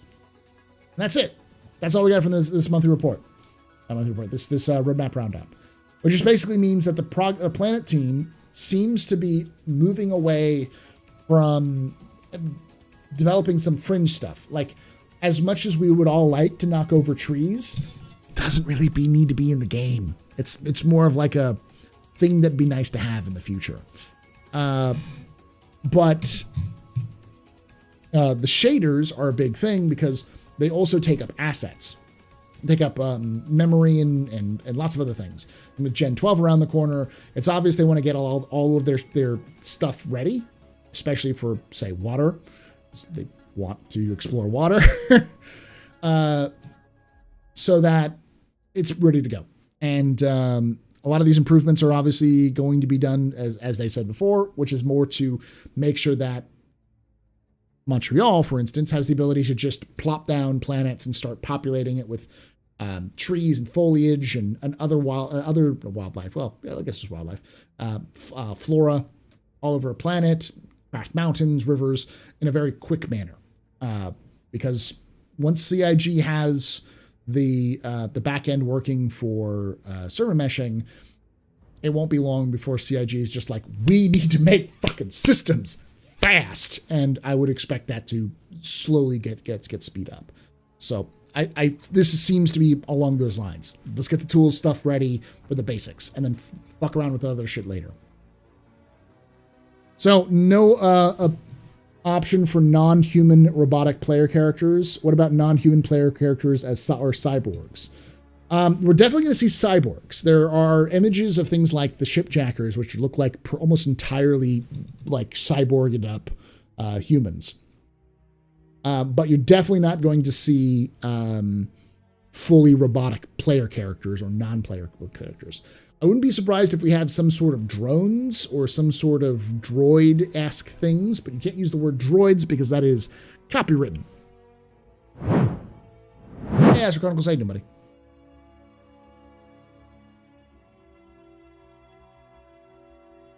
Hey, Vader, how you going? River Tech, yeah, that's a big one. Not going to lie, seasons are not something I was thinking about, but glad to have it. Remember that seasons are going to be based off of the actual planetary rotation, which also means that CIG is thinking about how are they going to do planetary rotation. Be interesting to see. I hope medical AI, yeah. Hey, all right, axial tilt, yes. But also where the planet is in terms of a lot of stuff.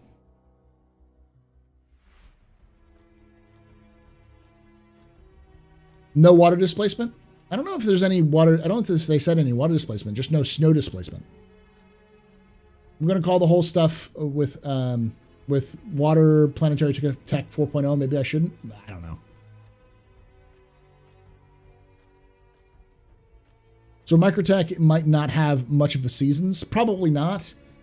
I mean, Alaska has seasons. It's just summer and winter. They don't really have a fall or a spring. Yeah, a single river, but there'll be more after that. Yeah, it will be interesting to see if any bodies get eccentric orbits. That seems to be. I remember them saying that the orbits was not a issue with gameplay, but an issue with the engine and how they were getting stuff to work. I think there are some eccentric orbits now, though, so they may have fixed it out. Fixed that out.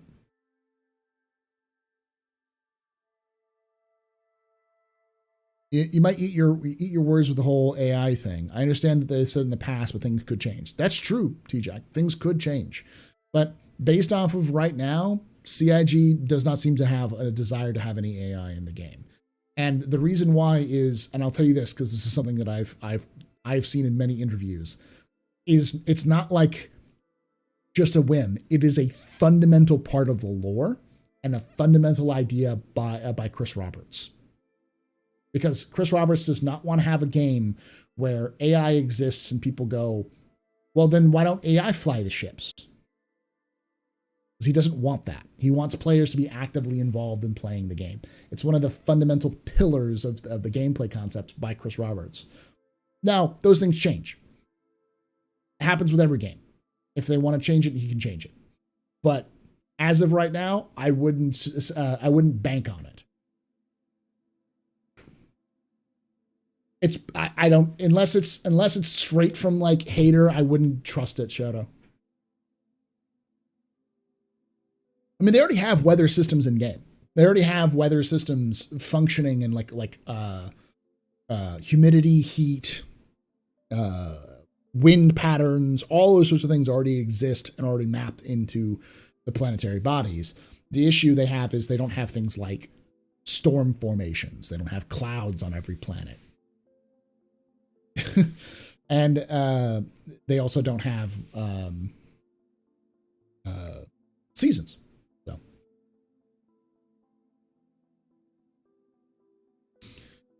what about the background of Addison? Isn't she a supporter of lore? Could it could be the light at the end of the tunnel? I'll tell you what Addison is going to do. Addison's going to make it so that players, so that AI research will happen, but AI's research.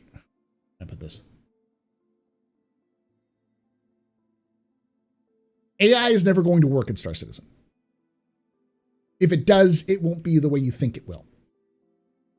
And the players will have a hand in effectively deciding if AI exists or not, but it'll likely not exist in a way that will help players out. Much more, think more Mass Effect in that kind of way. Like, though there's likely going to be missions, and the lore team even said this, like say if Addison were elected, this is before Addison was elected, so they said if Addison was elected, instead of having a illegal AI, a mission to go stop a rogue AI in an illegal AI facility, research facility, will go from being an illegal AI facility to a government-funded AI research facility. That would be the difference. Not that AI will suddenly work because Addison's there, but now it'll be government funded rather than being like a rogue corporation.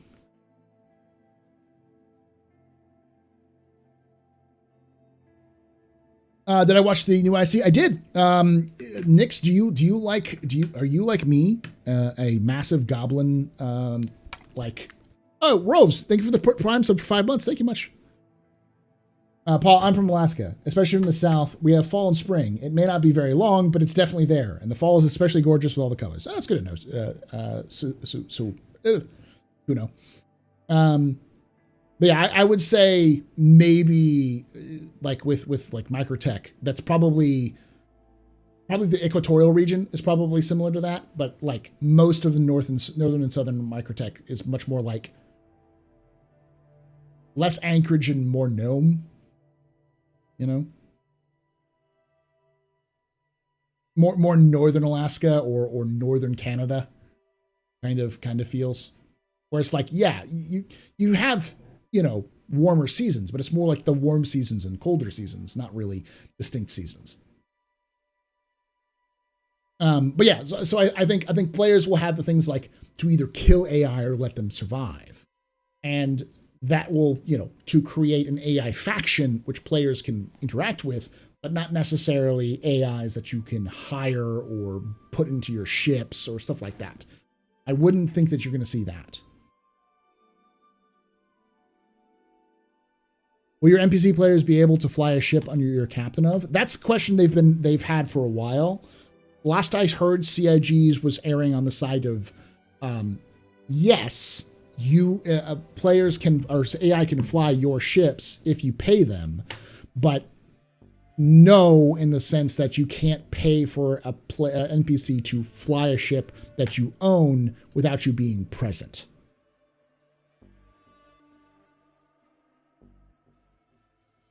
Orbital mechanics are going to be much simpler than even like Kerbal Space Program orbital mechanics. The issue of the map on why orbits and rotations are hard to put in. Is the issue the map? No. The issue is travel. Effectively, currently the way you travel is from a fixed location from point A to point B. You need to completely change how quantum works in order for them to calculate a spline jump from point A to point B in order to like match a moving body. Because if the planet is here and you are here, if you start that jump and it takes 5 minutes, by the time you reach that planet will be here because it's moving in space along with you. So effectively, your jumps have to no longer be point to point. They have to be, the planet is going to be here, so I have to jump here, and the planet, so I can meet the planet as it's going towards me. So that requires a complete change in how navigation works in Star Citizen. Now, they have been updating that recently too. They call it physicalized quantum. But we don't know exactly what that means. Secretly hoping for a tyrannical wildcard AI to keep things fresh. What's a little genocide to keep things fresh? Some missions based around a rogue AI like you had in Eve would be cool. AI taking over a station, turning it into a hive. Yeah, something like that would probably happen. It makes no sense. Why wouldn't a ship be to pilot your jump to where the planet is going to be? That's the calibration is time for. So in lore, that's effectively what it is. But in reality, in game, the way that the transportation works, that's not how it works. It's just a point A to point B. It's a straight shot. What I'm saying is that the engine, the way that the actual travel in game works, has to change because it's no longer like you're spooling up, you're going to this point right here. This point is going to remain in space forever where it is. So the calculations for the computer, for the game, is simple because you're coming from different directions, but you always know the same endpoint. Now the planet is turning while you're there, but that doesn't matter as much because it's still only one point. When the planets are moving, your ship in game has to calculate that, which is not super complicated, but you have to change the logic in the engine itself. That's the issue. Yeah, the issue isn't, in lore. Yeah, obviously that's what calibration is about. The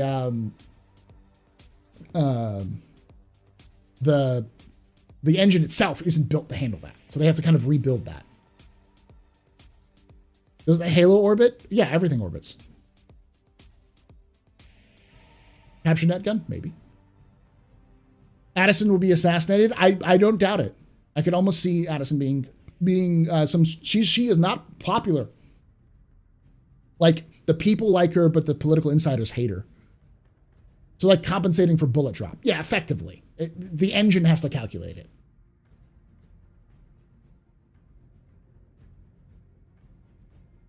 Actually, your example is less distressing, as if the planet was where you came. Less distressing, as if the planet you came out. I don't get it, but okay. You also got to remember that if you are in a planetary body, your planet is also orbiting. So that's another thing. If you're on Crusader and you're going to Hurston, Crusader is moving and Hurston is moving. So when you're jumping from a moving target to a moving target, and you have to go to where that target is going to be while you're also moving in the same way. So it's something that NASA computers have been doing since literally the 70s. But, since the 60s, actually, in the 50s.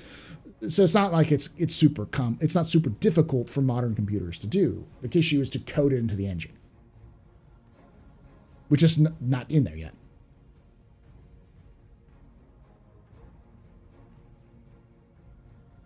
Yeah, 50s. It's not unknown science. It's just, the fuck are you looking at? I don't know what you're looking at. I'll take a look at it.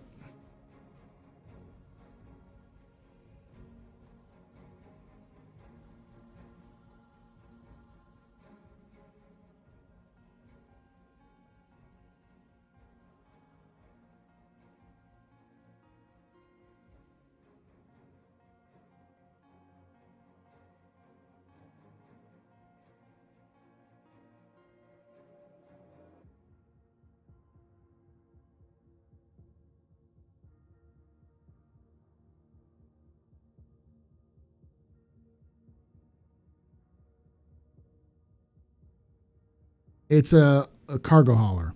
It's a tracked cargo hauler. Huh.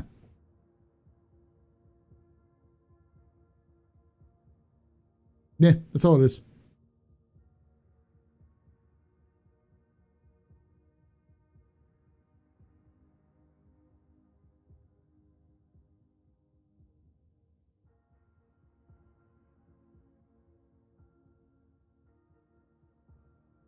The differential orbital calculations. Yes, but that has to be built into the engine so that can be accounted for in game. And you also have to have orbital calculations, orbits happening on systems, and those orbits have to sync up because each planet would be effectively its own server. They'd have to be synced up with the rest of the servers, the rest of the cluster, so it's moving properly. So that's the complicated part, is that the planets themselves have to talk to other servers to let them know that they're moving through those servers, and those servers will have to change. Plus, also jumping from planet to planet also has to make those conversations as well. It's a lot more complicated than you realize in terms of like dealing with server architecture and that. It would be easier if it was just a single player game, but it's not. Which is why I don't think we'll see something like that until dynamic meshing happens. But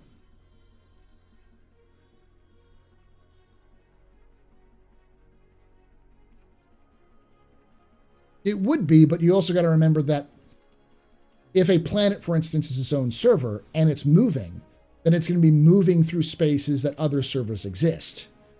So in a static mesh, that wouldn't be able to be possible. It has to be dynamic. Question, how tall are the Banu? They tall.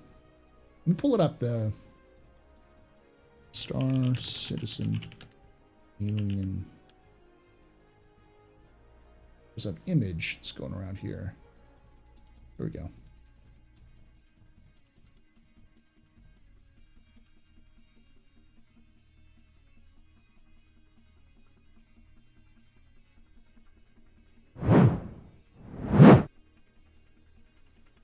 So they're about 7 feet tall. So Tavaran are a little bit higher than 7 feet. I'm sorry, Vandu are a little higher than 7 feet. Tavaran are a little over 6 feet. Banu are about 7 feet. Humans are 6 feet. And Xi'an are about 5.5. This is an official from like a CitizenCon a couple years ago.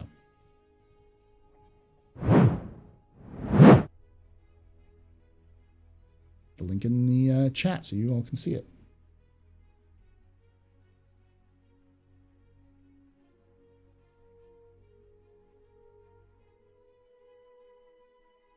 Are they shack tall? I mean, 7 feet's pretty tall.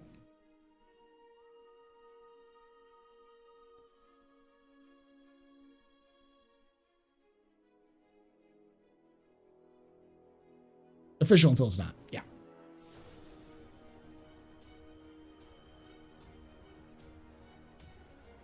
Things change. But that is not a fan-made asset. That is an asset that comes from CIG. No problem. Yeah, the general thing is humans and Tavaran are about the same size. Xi'an are shorter than humans. Banu are taller than humans, but they're shorter than Vandu, who are taller than Banu and humans. Quantum travel is going to have arches. I would imagine the new EM signatures would increase the help with interdiction in the future. Yeah, probably. Yeah, dynamic meshing would definitely be needed at that point. Yeah.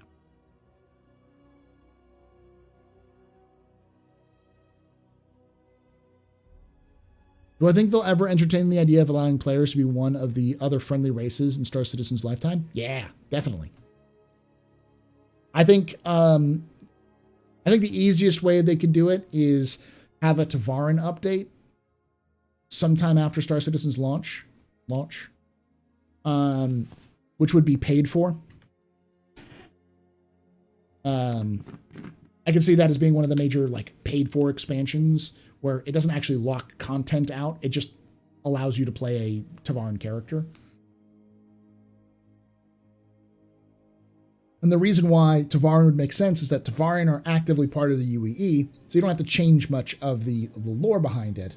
And the Tavaran are about the same size as humans, so they can pilot most of the ships that humans could. And then after that, allow for a Banu and Jian expansion. I don't think players will ever be able to be Vanduul, though.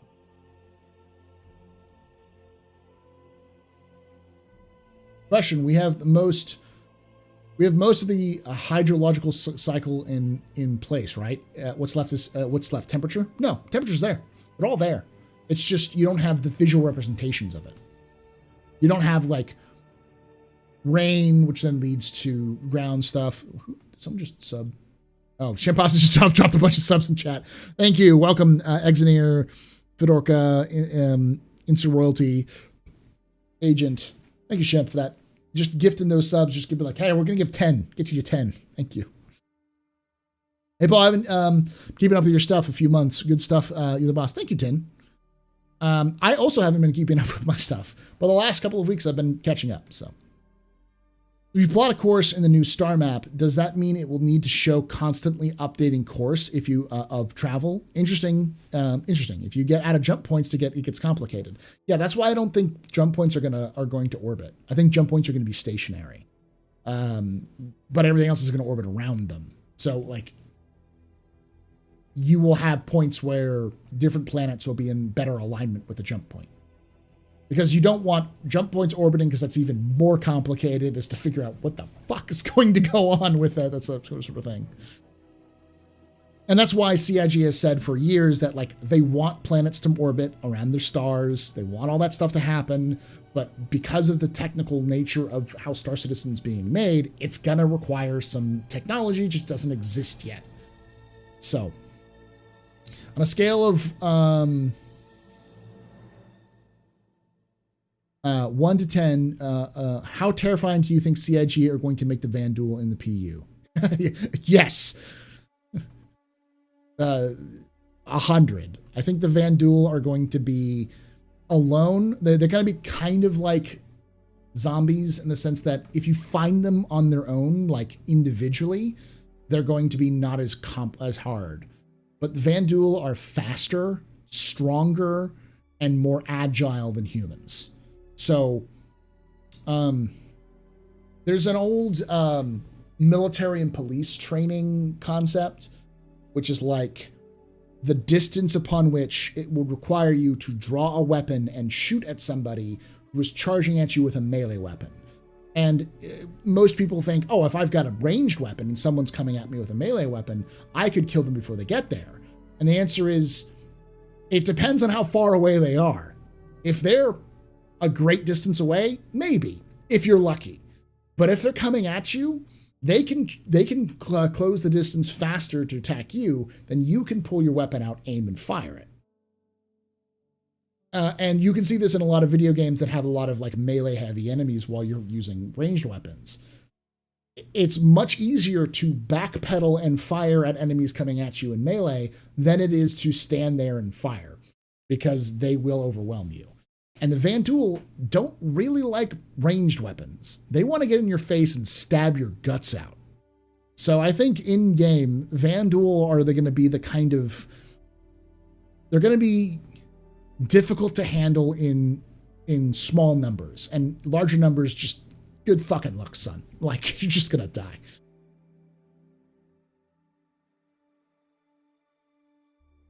Yeah, once Vanduul's on your ship, just nuke it. You're just done. You better have brought your sword and your fucking your boarding axe and your fucking riot shield, which is one of the reasons why I want boarding axes and riot shields. Turn Star Citizen into what's that game? Chivalry Total War or Chivalry 2. They will Zerg rush you, yes. And they are definitely tanky. Their body is naturally resistant to weapons. 21-foot rule. Thank you, Dojin.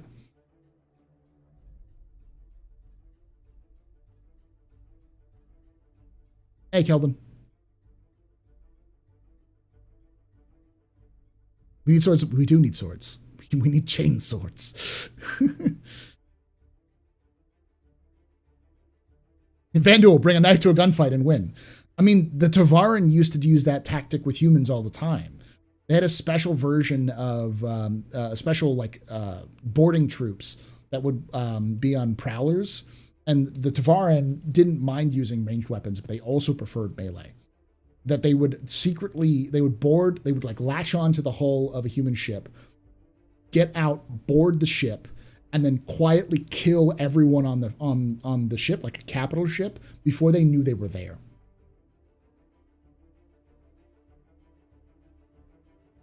For Honor, Star Citizen Edition, yes.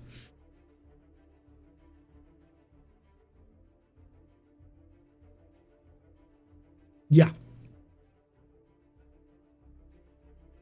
And yes, with CIG's love of fire propagation, if we don't get a flamethrower, I swear to God, CIG, I swear to God.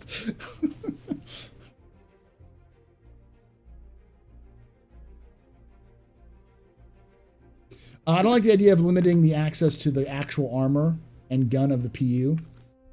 It's kind of like the Rock DS. Instead of making something new and fun to me, who makes a lot of org play, it's going to be grind, get back the weapon, or duplicate for those you got from the sub. I mean, it's just one of the natures of how Star Citizen's going to work. I think when we get further along, we have more systems, like more star systems, you'll definitely be able to access those gear in some places. It's just going to be rarer in some other locations. No, there was no flamethrower confirmed. There was just fire propagation. Do you think the UAE would allow biochemical weapons against the Vanduul? Probably not. Only because they'd be afraid of it blowing back on them. They have used antimatter bombs on the Vanduul, though. Stella Fortuna seems underwhelming. Stella Fortuna is always underwhelming. Stella Fortuna has never been a really big hype sale. Besides, Coramor was only hype because it had a brand new ship releasing with it. We never have. I don't think we've ever. Oh no, we had 1 year where they released a new ship, which was the vehicle, the Cyclone TR.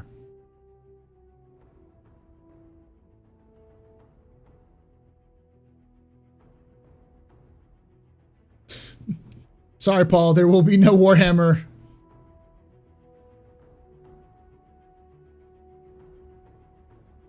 I don't see it anymore. Where is it? There'll be no Warhammer in Star Citizen, but there may be a Warhammer, which will be cool. Yes. I don't think we'd get chain swords, but I do think the idea of in a game like Star Citizen, in the future like Star Citizen, having a melee weapon that's heavy and along with a shield of some kind to protect you against ballistics makes a lot of sense, because you're going to be in tight, cramped spaces of spaceship corridors, and you're not going to want to walk around with guns all the time. So having some sort of melee weapon, quick and easy, so you can use to fight, makes a lot of sense. The MT, thank you, MT, not the TR.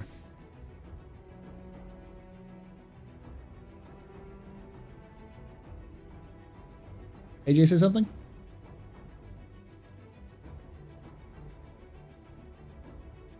Tavaran polearms when? Soon. They already have the Vanduul spear gun. Yeah, I didn't even think about that. We also have decompression coming in soon. I don't doubt that firing a weapon inside a ship is going to, if it misses and hits the side of a ship, it might penetrate the hull, and you will have, reduction in atmospheric pressure. So that even makes more sense.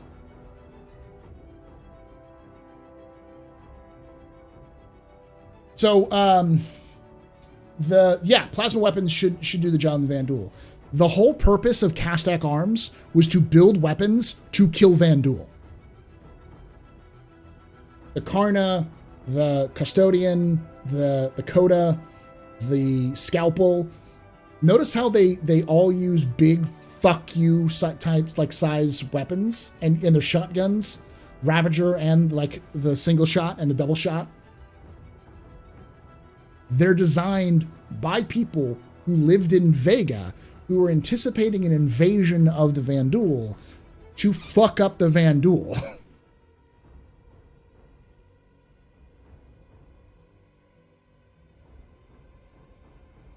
How likely is a new mainstream ship company?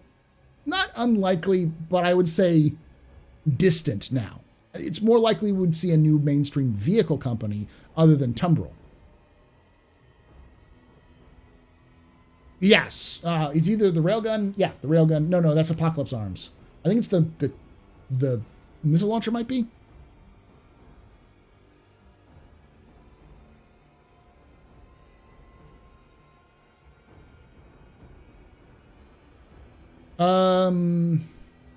Argo was, I think, the most recent, yes. Scourge's Apocalypse, yeah. Oh, yeah, the bow.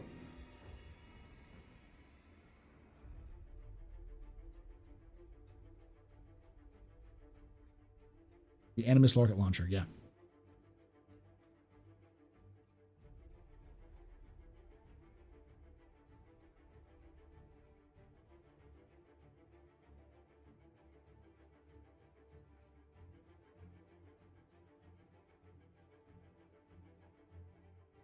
Is that Kastak? I think it is.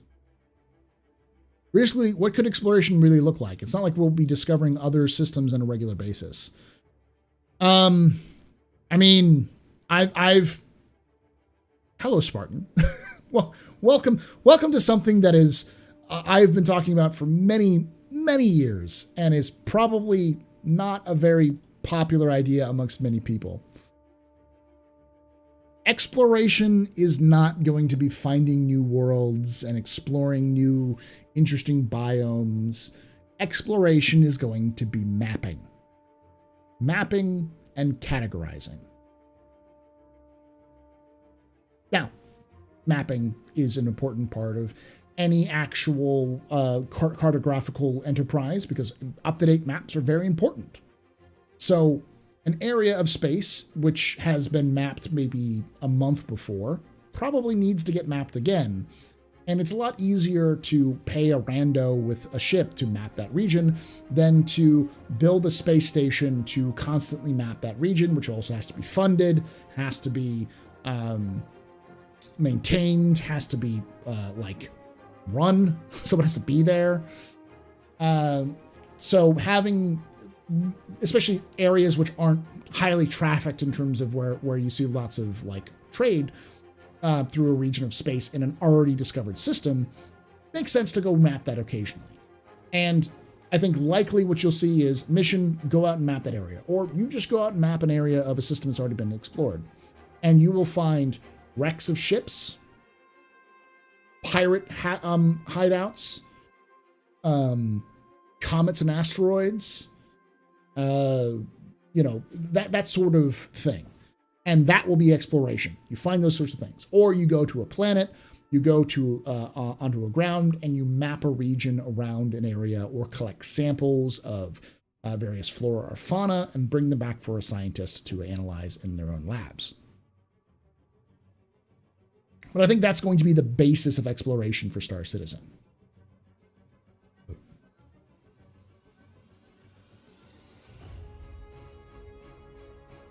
Yeah, exploration is not going to be Star Trek. It's not going to be the intro to Star Trek. It's going to be the beginning of every Star Trek episode ever, which is either we're on our way to deliver medical supplies to this colony.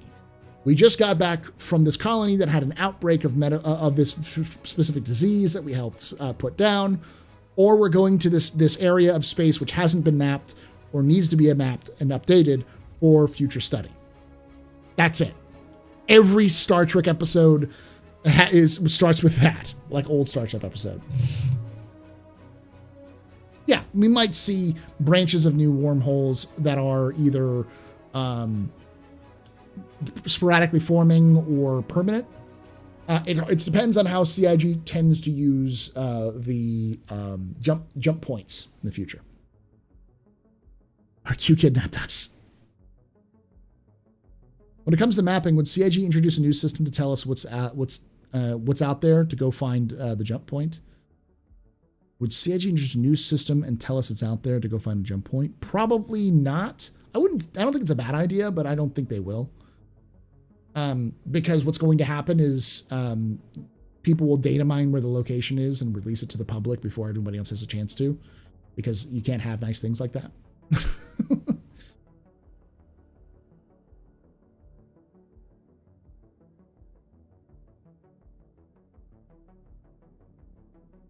Will CIG ever add generated world systems with planets that can only be explored on only scanned gas giants, brown dwarfs, etc.? Elite Dangerous style to fill in the exploration loop? They will, but those systems will be they'll have undiscovered jump points, which people will have to find and scan and then go to those regions of space. But the reality is that even though a lot of systems exist in Star Citizen, there's like 100 systems in games that have lore to them. Only about 20% of those are settled, and of the rest, maybe 30 to 40% of them have some sort of persistent human habitation, and the rest, the rest. Like 20-ish%. My math is bad. Whatever. I think about 10 to 20% of most of the systems are wild. Just almost unexplored. Example of this is Hades. Hades is a massive system that people just don't have time to really thoroughly go through it. It's a giant archaeological site. Similar to how hyperspace jumps work in Star Wars, hey, systems need to be discovered, and you're hot, and your nav computer needs to be able to warp a course, otherwise it'll just get lost. Something like that, yeah. Exploration on planets is a thing. I hope the latter set of Star Citizen. I just wouldn't expect Star Citizen to have the Star Trek, finding new planets and exploring them and categorizing everything brand new that no one's ever seen before. It's not No Man's Sky. We're not going to see something like that in Star Citizen. What you're going to see is mapping and exploring of regions that have already been settled. Like, I can almost guarantee you that not every inch of every planet in Star Citizen has been discovered by every player today. There are probably places in Hurston and Microtech and ArcCorp and Crusader which no player has ever ventured to. Ever.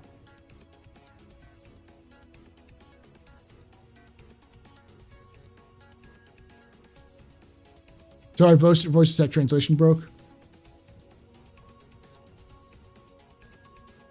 To do planetary exploration, we would need a compass at the very least. We have a compass.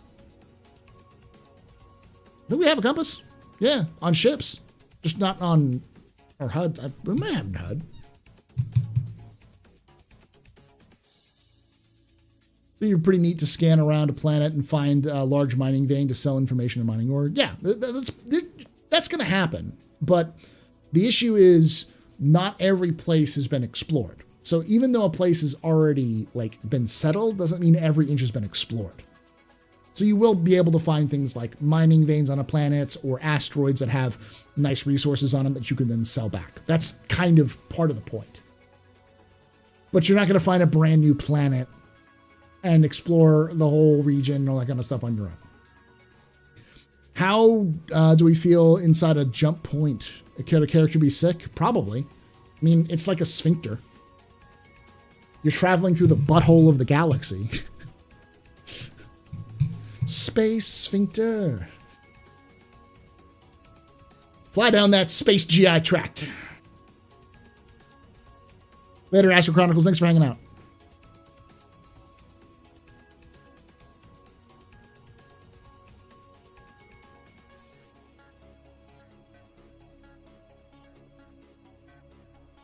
All right, I'm gonna go say hi to my wife real quickly, and then I'll be right back, and we'll go through the Squadron 42 monthly report. Don't go anywhere. Yeah, Earth isn't even fully explored right now, and we've been here for thousands of years. And we've had satellites for almost 100. All right, be right back. Don't go anywhere.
Drugs.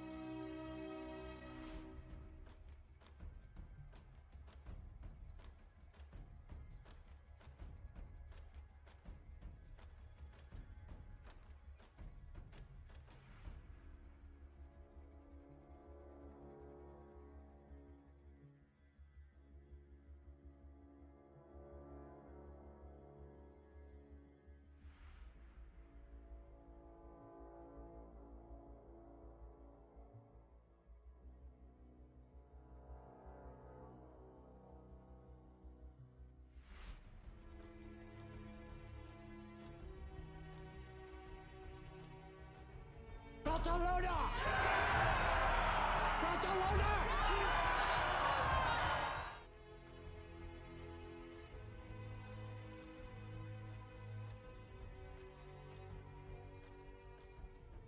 Barcelona!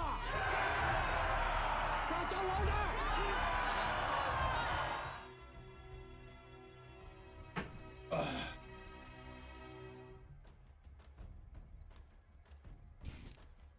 Barcelona! Barcelona! It was at this moment that he knew. He fucked up. Are we praising this chair? Is that what we're doing? We're praising the chair, I see.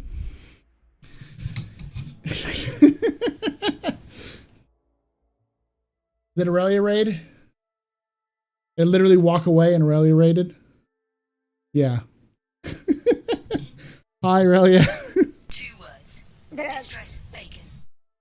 How you doing? Welcome everyone from Aurelia Stream. Welcome to the office hours. This is a chiller, relaxed Q&A stream where we just kind of hang out and talk Star Citizen. I kind of go through some of the latest information and news. Hey, Anna. How you doing?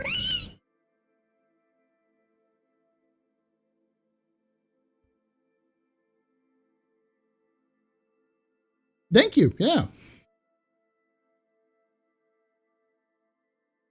For those of you who don't know who Anna is, she's a voice actor, an actress, an actor as well, who does work for Star Citizen and also streams Star Citizen. So you'll recognize her as the voice of Dooley, who keeps screaming at you, telling you need more random stuff. Thanks, Anna.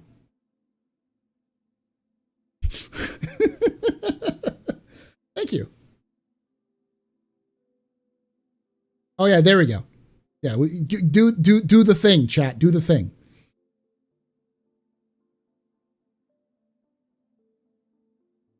I do scream at you, yes. Weapons free, y'all. There we go.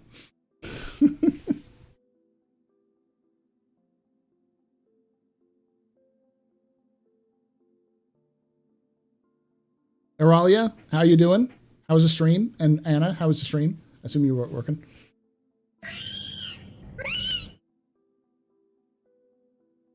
Yes.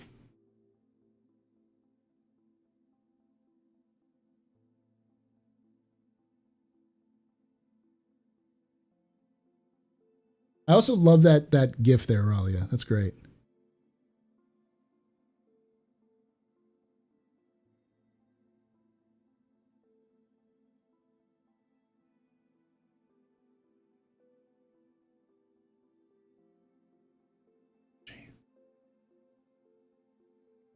We're like Crash. We loved it.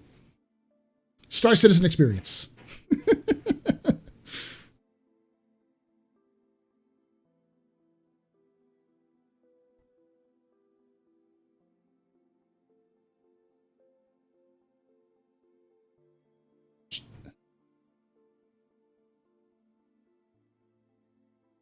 Just want to say thank you for the raid a couple weeks ago back because I finally made it feel. Congratulations, Hexel. I'm glad you're able to. Where's Slice? Hey, Lady Space Patrol. So yeah, that's the. Well, I'll mention again before we get into there that one of the things that has been come up a lot in the last monthly reports for Squadron 42 is there's a lot of discussions on vertical slice, like getting stuff ready for vertical slice, like quality or level, multiple levels being kind of put to vertical slice. We'll talk about it here in a moment. What time do I normally stream? Anna, sadly, I stream at unconscionably late hours for the UK. I stream at 9 p.m. Eastern, Thursdays and Fridays, usually. And on Saturdays and Sundays, I stream at 1 p.m. Eastern. So usually in the weekends, I'm a little bit earlier. But I've been told that I have to walk you through. I've been told that I have to get you on the captain's table at some point, which we have to do. And same with the Ralia. Ralia, you've been on the captain's table, haven't you? Or am I thinking something different? I have to walk you through the like a lore tour.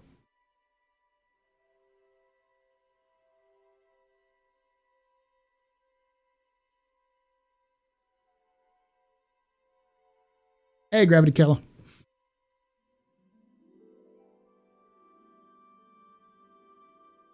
Have a good night, Deralia.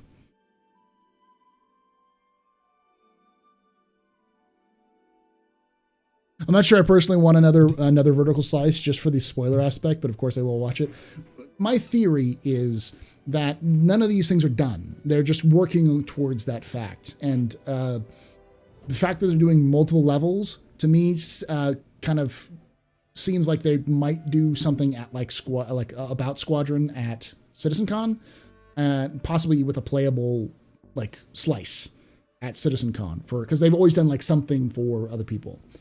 I wouldn't like bank on it, but at the very least, I think they want to get vertical slices ready to go for promotional material at conventions or at press events, because I think there's a very high chance that CIG is going to announce a release date for Squadron at CitizenCon this year.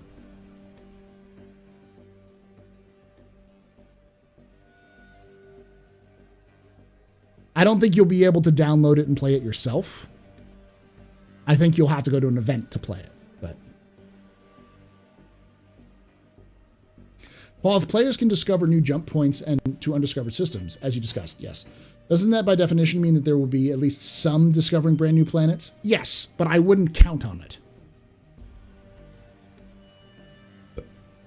What's a vertical slice? So a vertical slice in software terminology, and I think video game terminology, is effectively a section of the product, of the final product, that is brought up to almost release levels, like to the like actual release levels.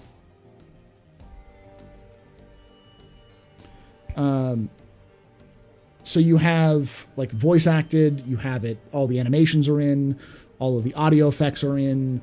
It's essentially like a section of the gameplay that usually represents every part of the game in some way, shape, or form. And it's usually used to demonstrate a game for like the press, or demonstrate a game, or like demonstrate for a game for like financial backers. You put something together like that to pitch for more money, to kind of show the idea of what it is going to be. Thank you for giving that sub to Anna there, Coffee. It's all right, Anna.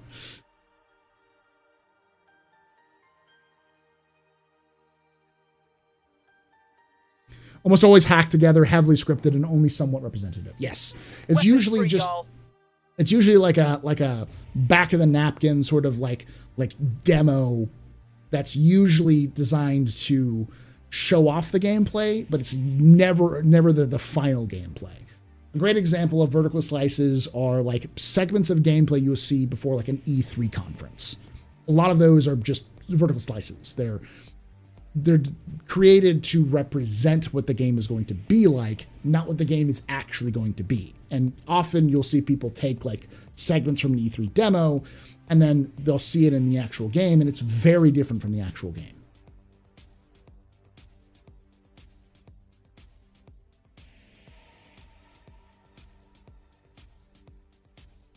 I'm going to say a showmax game, but it's sort of like the old freeware version of games where you'd have maybe 1 or 2 levels as a teaser before for full game. Yeah, like demos, kind of.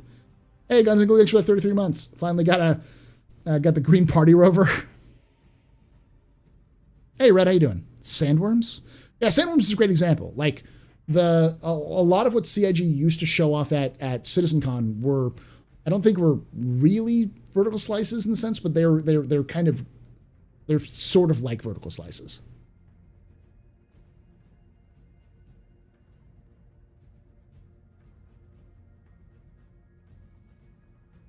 Is sound muted? Oh, did I get coffee brewing? No, I was just talking to the wife. Does it show the vision in the best light? Yeah.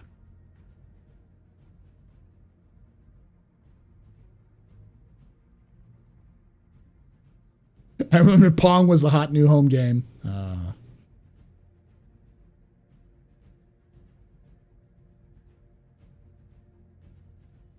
Just built for demonstration purposes. Yes.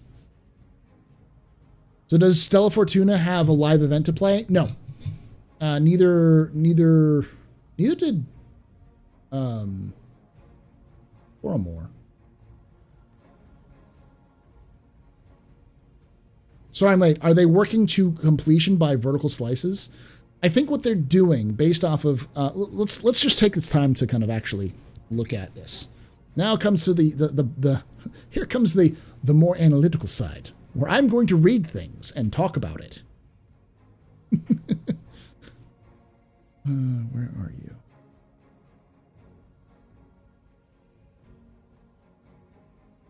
The February report there.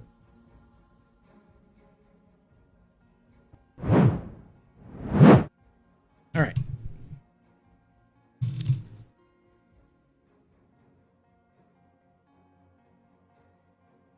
Coromore had the envelopes in game. No, that wasn't Coromore. That was the red envelopes was New Year's, or the Lunar New Year, which is different from Coromore.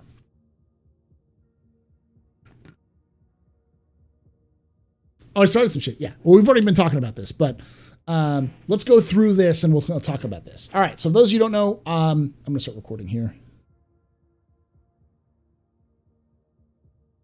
Hello, this is an experiment. I'm recording this as well as streaming this live on YouTube and twitch.tv/theastropub, where we, from our office hours segment, where we kind of sit down, do question and answers, hang out and talk some stuff. The chat's down below. I'll probably be talking to chat as well as I'm going through this. But people in chat asked me to record this section and put it up as a separate video just to cover the monthly reports. Because some people like them. Now, these are not going to be short. by any stretch of the imagination. If you're watching this on YouTube after the fact, you'll probably see that the length is like 45 minutes or an hour. So this is a section, but it's not meant to be short. But we will go through, read each of the monthly reports, and kind of put together general ideas of what's going on. Yeah, it's kind of a capsule. It's not really capsule in the same sense as our normal capsules. So this is the monthly report from February. So first, AI content began closing down the first pass on the coffee shop vendor. Coffee shop! This is an example of the existing bartender behavior with minor extensions being used to deliver different shop experiences. In this instance, the additional content was only required on the art, animation, and level up designs. The team also added template particle effects, set up VFX animation triggers, and added a counter terminal to allow for some more idle activity for the vendor. They're currently devising additional coffee shop layouts and creating wild lines. While this is kind of important, this isn't really Squadron, this is more Star Citizen based, is the idea is that they're taking something that already exists in game, the bartenders, and seeing how far they can go with it. Can they continue to expand this idea? And what do they need to do to expand this idea? What the eventual goal is having the bartender basis of the bartender AI being able to just be copied into dozens of different vendors and different styles with just an animator or, you know, with just like a handful of staff, like 3 people, a programmer, a game, that sort of thing.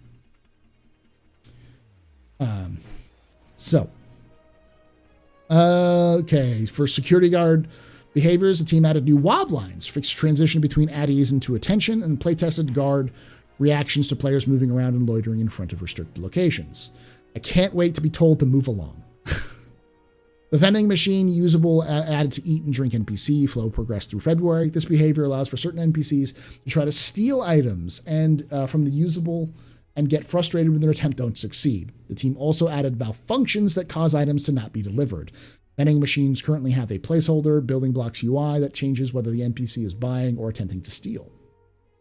Specifically for Squadron 42, so can't wait for catching AI stealing stuff from vending machines. Specifically for Squadron 42, and before anyone kind of gets angry about this, that adds flavor, all right? It's some flavor to the universe, which is good. Specifically for Squadron, the team focused on implementing deck crew behaviors. Last month, they integrated multiple roles, set up the right usables for each individual, fixed the air traffic controller behavior to correctly work with the landing officers, and started adding wild lines. For medical and worker behaviors, the team began creating proper documentation to allow for location teams to replicate and respawn vignette in multiple locations around the game. For those of you who don't know, when you go back to the regen bed, when you wake up from dying, there's supposed to be a small little thing that the AI say, like, don't move. We thought you lost you there. Don't move around very, very, very fast. Let yourself get adjusted to it. They tell you a couple of things to kind of like calm you down when you regen. And so they're trying to kind of tweak that a little bit. Finally, for content, animations were polished for firing range animations. It's also important to note that regeneration does not exist in Squadron, because the regeneration technology was not invented in lore until 2948, and actually wasn't finished until 2951, or 2950. 2950, yeah. So, and Squadron 42 takes place in 2944, maybe 43. So you're still like almost a decade before regen exists. All right. The AI feature team continued to iterate on Vanduul combat, balancing and tweaking functionality so it works together. For example, multiple NPCs attacking a player and friendly AI targets. The aim is to ensure that players are challenged but not overwhelmed. We actually talked about this earlier. And if they follow correct tactics. With this in mind, they improved some existing behaviors, including added a 180-degree back attack when the player moves behind the Vanduul. Are we getting souls in Star Citizen? Are we gonna have to, like, are we getting dodge rolls at least, CIG? They also further developed force reactions from different attacks and improved the look of Vanduul stagger and dodging animations. On the human combat side, the team finalized the basic skeleton of NPCs reacting to finding a dead body. This includes functionality to notify friendly AI so they can coordinate and hunt down the player. They also worked closely with design to implement the new combat behavior design with supports for different tactics. So we're getting Souls-like attacks with Vanduul, and we're getting Hitman-style stealth mechanics. What is this game? What is this game? The firing range and weapons training behaviors are approaching completion, with the team creating feature test maps for automated testing system, enabling them to maintain functionality as they go into new areas of code.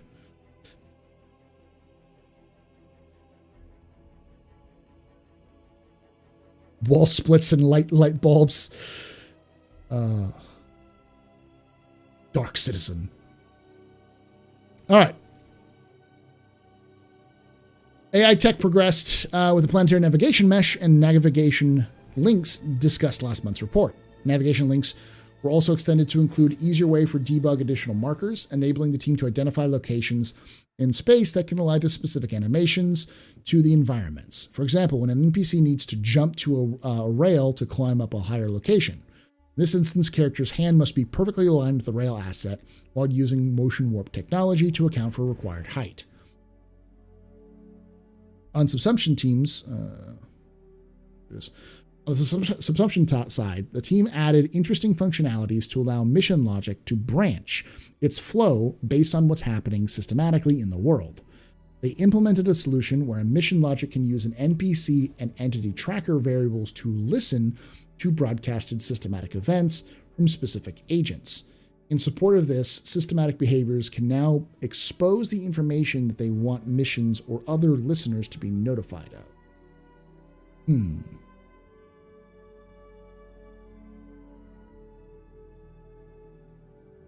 It's systematically. It's two different things. So that just means that missions will now have branching features and the AI can adapt based off of what's going on.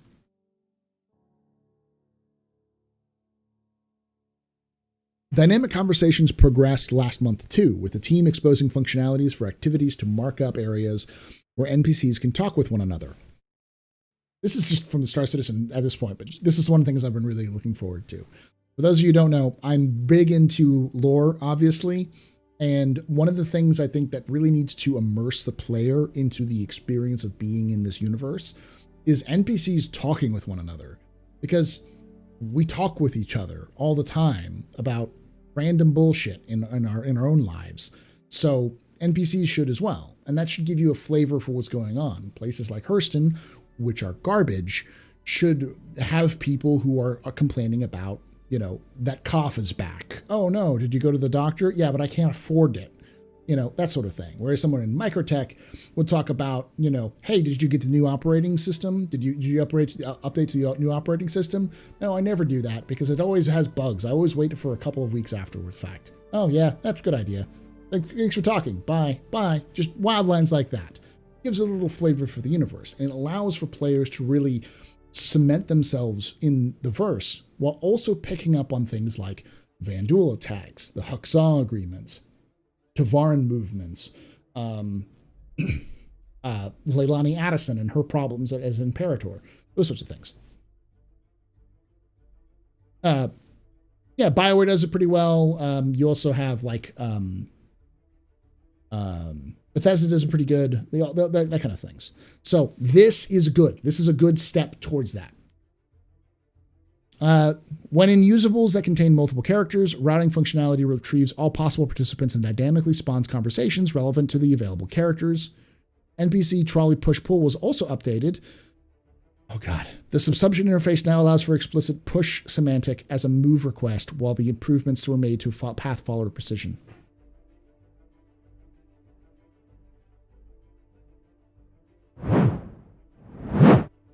Guys, gals, NBs. they're giving the AI that can't sit on chairs the ability to push carts around. The same carts that flip out and destroy entire ships when you push them too hard. We're all going to die.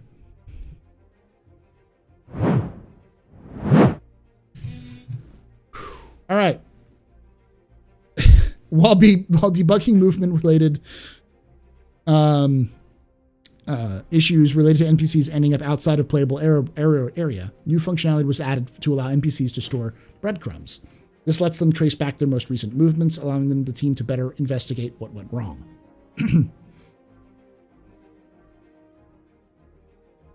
On the ship side, AI features continue to work on functionality to allow ships to land anywhere. Hey, that's good. This month, they focused on dynamically pacing landing splines to give a unique flavor to each ship type, as the splines can define some visual style. These splines are procedurally adjusted at runtime so that the environment is correctly evaluated and the spline lands the ship even in locations that contain major obstacles.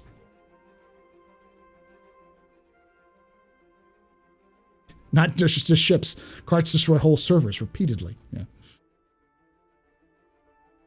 So that's good. So AI will be able to land on planets, pick up players or NPCs, maybe things like reinforcements. So if you're taking like a bunker, then maybe some reinforcements show up to kind of fight you back.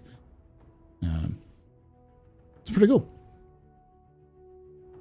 NPC locomotion improvements progressed well. For example, this month they focused on improving the basics for NPC to NPC collision, implementing a collision resolver that allows NPCs to detect when they're stuck and resolve the situation.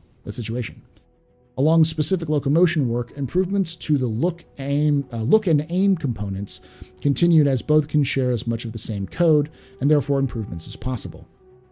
Regarding the ongoing initiative to bring Subsumption Editor inside the main game engine editor, the team are currently in the narrow feedback phase. This involves going over the editor with the designers to fix bugs and address their initial feedback.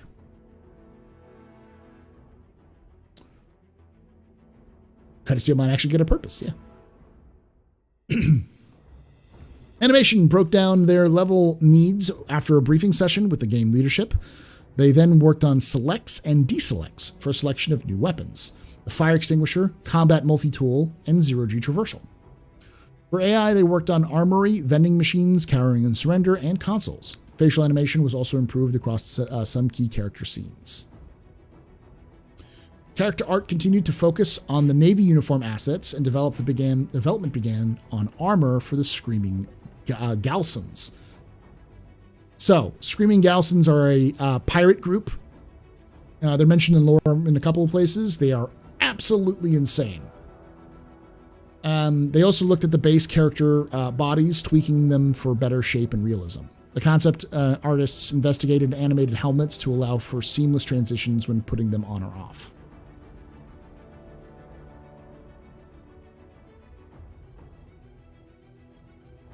Environment art focused on major locations to coincide with the collaboration design and Project Push.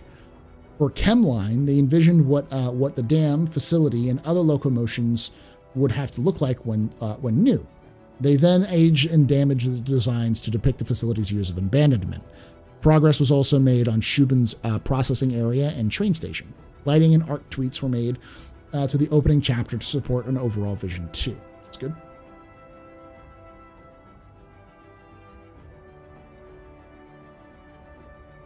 The weapons team continued to work on the extinguisher required for fire gameplay. They also completed a pass on all iron sights to remove them from gameplay and design standpoints, or to improve them from gameplay and design standpoints, which will help players fire more accurately. They're currently producing white box assets for all incomplete weapons and gadgets across the campaign. That's good to know. So there's some weapons and gadgets which are only in Squadron 42 as of right now. I'm going to skip the engine side. Only because I've already read parts of this already, and I know it's a complete copy from Star Citizen side. Because for those of you who don't know, Squadron and Star Citizen are the same game. They can assets back and forth all the time. So the engine side of things is effectively for both of them. And so it's ended up the same. It's also, I don't speak engineer. My family is mostly engineers, so I get some words from it. But unless you have the incense and the mechanicus chanting, and you can dial up the machine spirit and ask the Omnissiah for the answers, I have no goddamn clue what they're saying half this time. So. Drugs. Yes.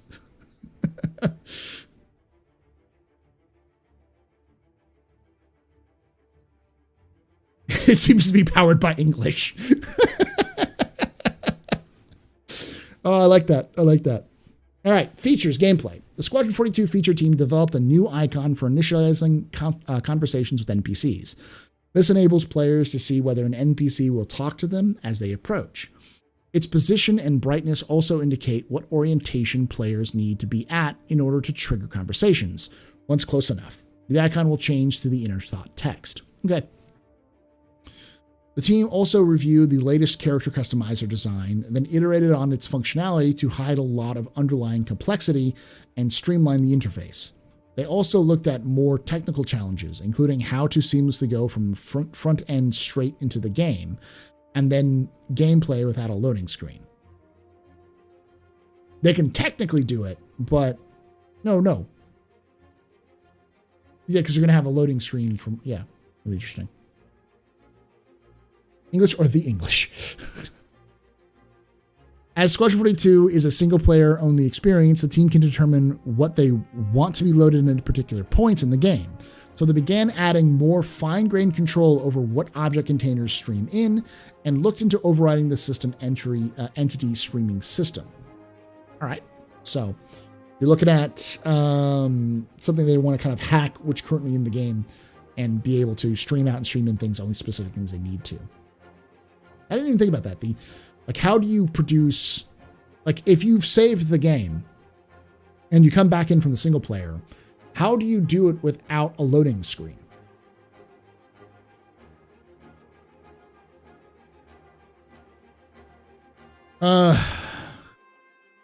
Gameplay story. During February, a new animator was trained and worked through several increasingly complex scenes. They began with relatively simple finger polishing work before moving on to more involved mess hall and tram scenes. The wider team undertook a comprehensive review of chapters 1 and 5 before prototyping new animations to meet the latest direction. For those of you who don't know, chapters 1 through 5 have been in a mostly complete state for the last couple of months now. And they're kind of going back and re-looking at it and trying to polish it up and tweak it here and there. And a mostly complete state, meaning it has everything you need to have to play the game. But it obviously might have some white box assets still in there. Whereas other sections are complete, but may have entire sections which are just replace me balls. Graphics team continued on their push on the Gen 12 renderer, with a large portion of scene rendering enabled in the main branch. While this doesn't have all of the optimizations yet, it's a crucial first step in seeing the significant performance improvements. They're currently awaiting on engine optimizations in the main thread so they can get most from the Gen 12 improvements. The team also continued to making the shader authoring process more modular, developing the fire hazard system and improving the auto test system to ensure they don't introduce instability into the rest of the development team.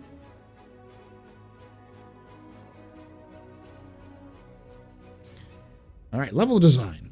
The space and dogfight team continued to choose. Okay, this is right. Choose 2 chapters to push to vertical slice quality alongside the social and FPS teams. They also continued to work on the turret gameplay experience mentioned in previous reports. The FPS team also worked to bring several chapters to vertical slice quality with a seamless player experience, a high priority. Alongside with collaboratively with other design teams, social design progressed their ongoing task of implementing all in-game scenes. That's big. So effectively, if I'm reading this right, the space and dogfight teams are putting 2 chapters, 2 vertical slice qualities, alongside the social and FPS teams, while they also worked on gameplay, and the FPS team worked on several chapters, 2 vertical slice quality.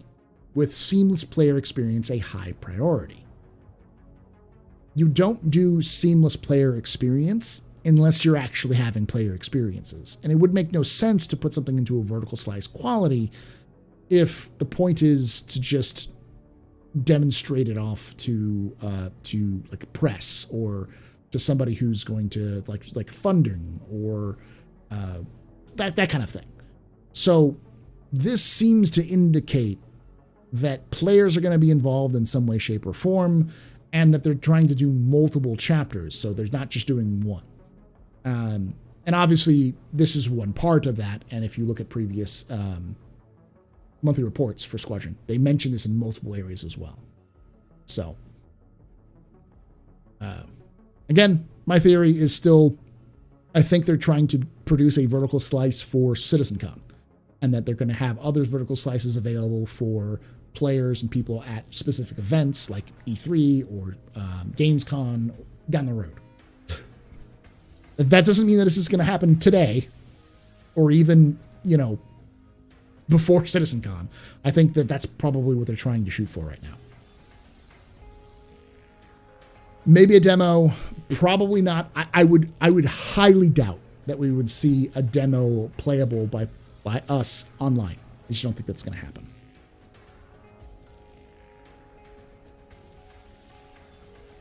Narrative. Last month, the narrative team continued to work on design to refine triggers and scripts for a new dynamic communication system. Okay. Once the scripts were discussed, they were prepped for the inclusion in a mocap capture session planned for March. Some of the team traveled to the UK to work alongside the mocap and audio teams to capture vignettes and complete the first pass for content for the female player character, including a handful of cinematic scenes developed since the last shoot. They also began working with the AI team on the behavior for new NPC profession. After the initial conversations of what this character is intended to do, the teams began fleshing out an initial set of lines. To keep progress moving, quick placeholder recordings will be created for a more fully functioning prototype. These will then be reviewed and iterated on, adding or subtracting lines as needed until they define the best behavior flow. Once approved, full scripts will be written and put on the docket for capture. Finally, some of the team sat in with various directors and leads to walk through social areas and assess whether more content is needed, and if so, whether it can be created from existing assets or needs something new. So, that's interesting. That also indicates that for those of you who are saying, oh, well, maybe we'll get Squadron 42 this year, you don't just start mocapping female character content like this like late in the game. That's something you need to get done much earlier. Then again, every game is different, so there could be some of that happens, but that's just they've got a lot to go still. QA. Cinematics continued to rely on QA for regular chapter testing, with last month's focus being on bug validation and support. They also looked at the tool feedback to help improve quality of the cutscenes. Frankfurt-based QA team moved to cover more Squadron 42 checks while continuing their behavior testing. We're almost done. I got 3 more. Tech animation. The upgrade to Maya 2022.3 tech animation took time to debug various issues, included one that caused Maya to freeze intermittently. After this, they continued to drive the upgrade to the in-house DNA system. This has been an incredibly long process to refactor the systems to be data-driven, and it's near completion. Just a few tasks remain for us before we're able to commit to testing procedure and integration into the main game. Tech animation.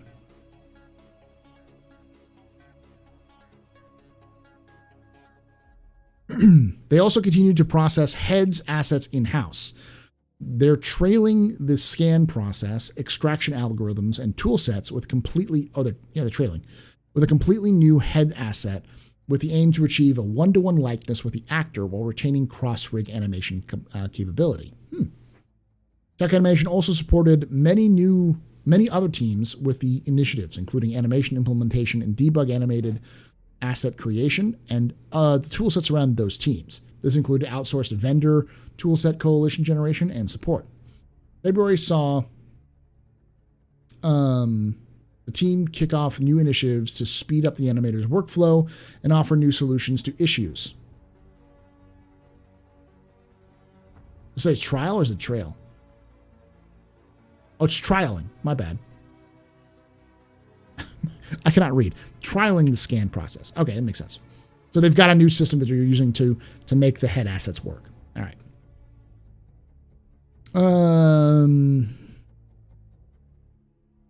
Firstly, an engine animator animation file importer that will give the team new ways to save or regenerate source data directly from engine animation, with the goal to be able to record animations in game and recreate them in Maya. Secondly, they're looking to create tooling to recreate and efficiently import assets directly from the engine. They supported a loadout system in the Maya animation toolset that allows the data, Maya files, to add and change the rig that the animators interact with. This allows to animate the attire of the character that will be animated in game and achieve a higher fidelity interaction. Good.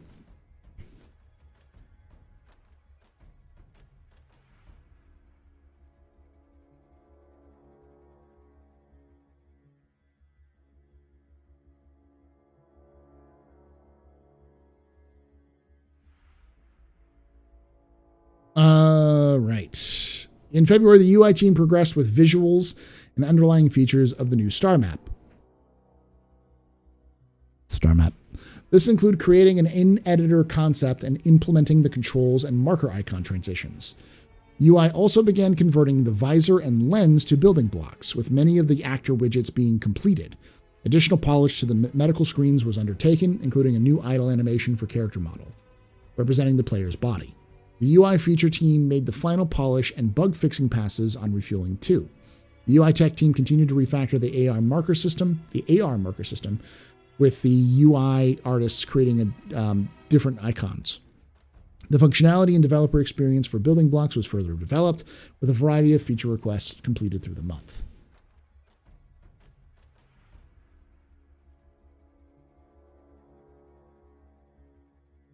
VFX, last one. Throughout February, VFX worked closely with the flight experience to implement effects for several key combat sets pieces to give the players the best possible experience of a battle raging around them. The VFX art team continued working on several destruction sets pieces and began investigating the Houdini-based Mighty Bridge tool being developed by the Montreal team. This opens up several workflow opportunities. For example, allowing the team to generate gas cloud within the editor rather than a Houdini. This is still in prototype stage, but the team is enjoying the prospect of a faster iteration times on what is otherwise a very complex workflow. Awesome.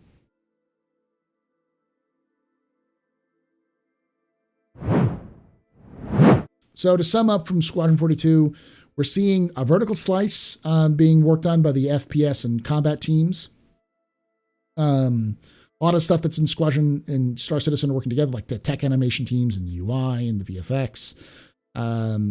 It looks like they're redoing some mocap stuff for the female character model for Squadron. They're working on, obviously, hired a new animator, reviewing chapters 1 through 5.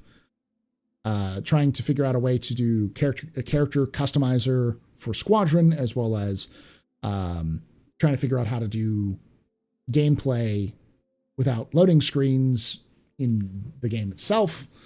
And as, fiddling with object containers and how to get that to work.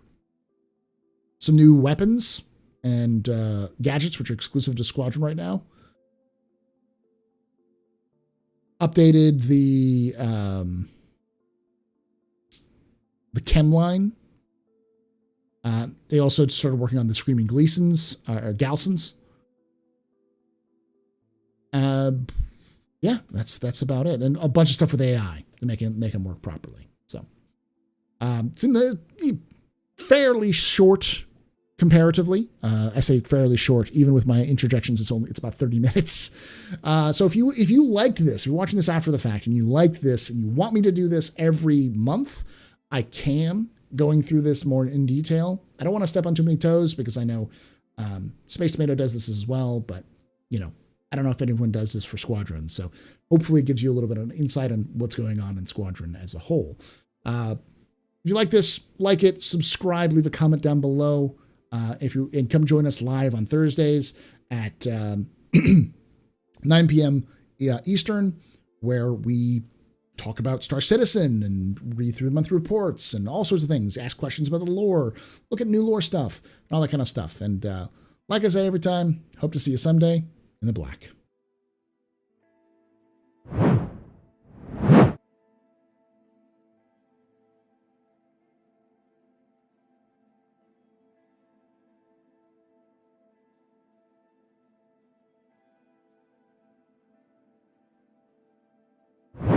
Me doing the outro for the recording.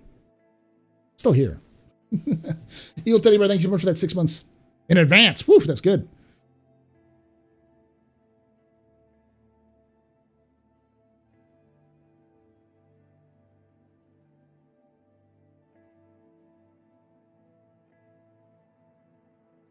What is about balls? What are we talking about?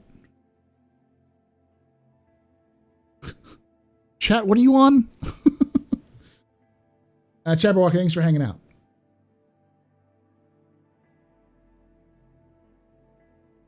Blue balls? Who's getting blue balls? Later, Kenny.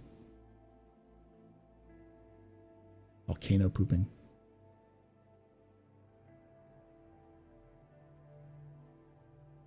Did I say something about balls? We shouldn't feast for blue balls. Yeah, we're not done yet, AJ. But if you want to head out, you can. We'll be wrapping up here in a few minutes, though. Hey, Amelia, how you doing, girl?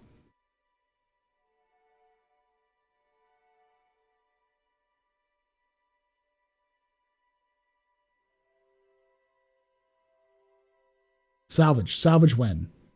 Okay, that's a completely different discussion. So I disagree. like me and Mike and I tend to not completely disagree on things. We tend to have differing opinions on things, but you know, we're people. It kind of happens. But this is the first time I feel like I fundamentally disagree with Mike on something, because a bunch of people. I mean, I did a poll on YouTube, just kind of the YouTube, kind of their social media system, asking if people thought that salvage was going to make it in game this year. And I would say about 73 to 74% of all of those polled said yes, with about 26% saying no. And of those who polled, who said yes, the majority of those people said that they would be in 318 as CIG has predicted. But there was a lot of conversations in the comments that basically said no, because hull stripping is not salvage. I posted this on Twitter being like, this feels like moving goalposts. Hull stripping is salvage. It's not all of salvage, but we said mining was in when mining was only available on planets, even though it didn't have hand mining or asteroid mining and that kind of stuff. And apparently people honestly say that salvage isn't going to be in the game. Hull stripping is not salvage, which confuses the shit out of me.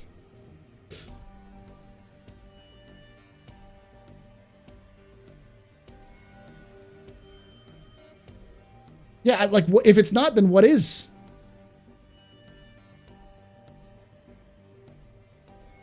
For those of you who don't know how hull stripping works, it's effectively taking the panels on the ships and pulling them off and like turning them into like the little cubes.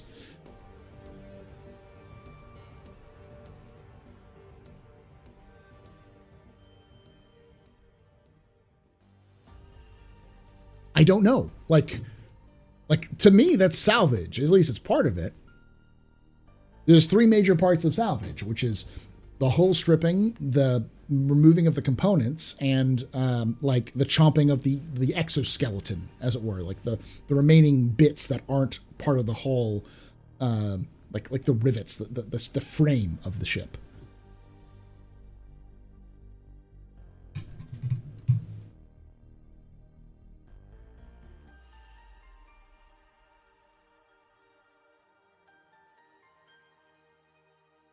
You can believe they're genuine. I believe them to be disingenuous. I feel like it's a defense system for people who've constantly told themselves that this game is never going to be developed and it's going to run out of money or CIG's incompetent or whatever.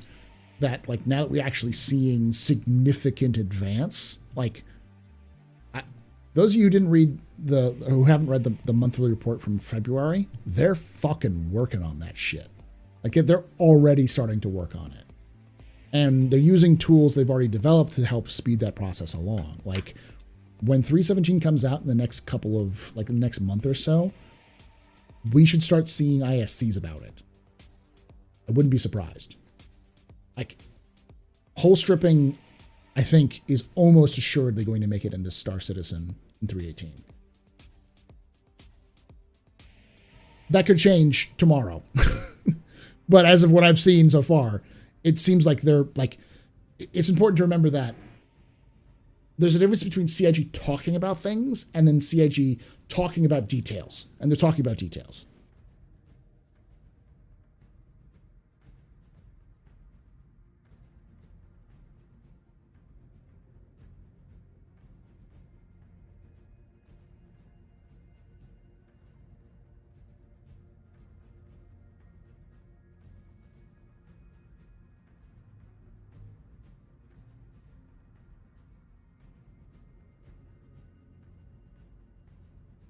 It's something they've been saying for a while.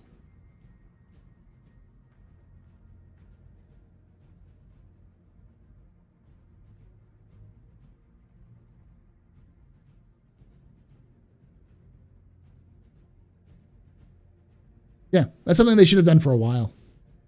Thanks, Jake. I don't know if you're here. Basically, the announcement is from Jake that says that if you're a concierge, you automatically get Star Citizen. And Squadron. If you spend $1,000 in the game, you get the game for free.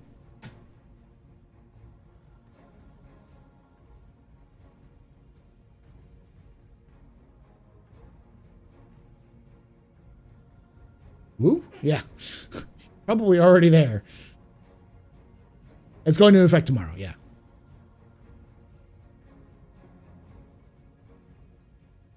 Not the entirety of what I want from salvage, but it's there. Yeah. I mean, I can get it. I get if someone's like, it's not what I want, but it's part of salvage.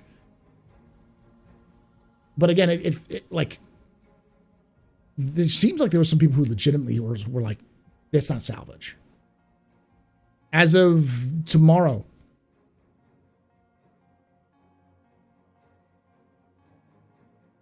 Is Squadron 42 only if you had added on your account? If you have the add-on to your account. Okay. Additionally, we're pleased to inform you that Chairman's Club members have Squadron 42 active in their hangars before the distribution begins tomorrow will receive a free Squadron 42 digital download. Okay. I hate to say this, but Jake, why do I need 2 copies of Squadron? Can I gift that free copy? Because otherwise, who cares? Do I expect the same level of functionality and repairs to be released together with the salvage later after most of the salvage is done? I think CIG is planning on having them both at the same time.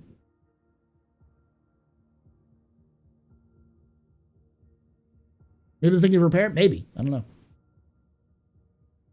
You can melt the first one after you get the first for the free one. Okay. But I got them. It's a combo pack. I got them both. Why would I want to get what?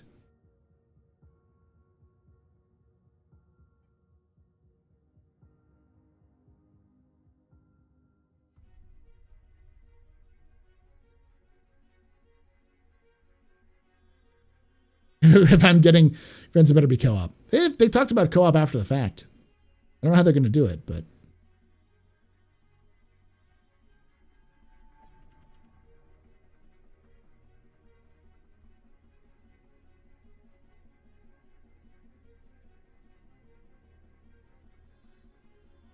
Hate him as the salt miner's copium. No, I don't get it. I don't get it.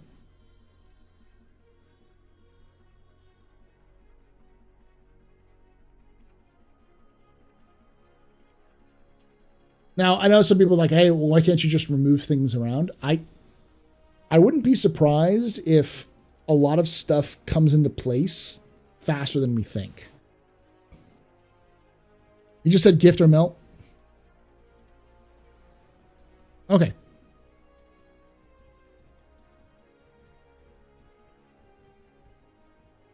I don't know if you said that.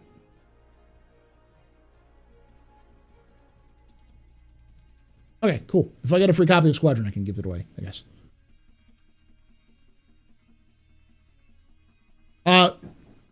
In Discord DM.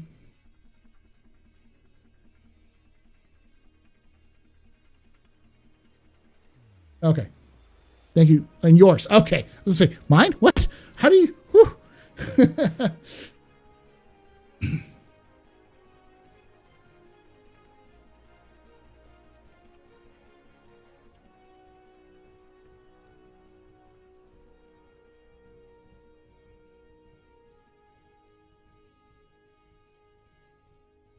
Only I'm that special. Yes. Am I even reading YouTube questions? No, I'm not reading YouTube questions. What are you talking about? I am reading YouTube questions, just not yours. The reason is so you can melt your starter package? I guess so. But I mean, like, why? I hate to say this, but if you have $1,000 in this game, the least of your concerns is like the $50 you have locked up in Squadron in the game. Like, I think it's like $60 to buy both of them together, or $55, something like that. It's like, cool. What am I going to do? Buy a ship? I guess I could get a 300 with that. Compared to my thousands of dollars that I've spent otherwise.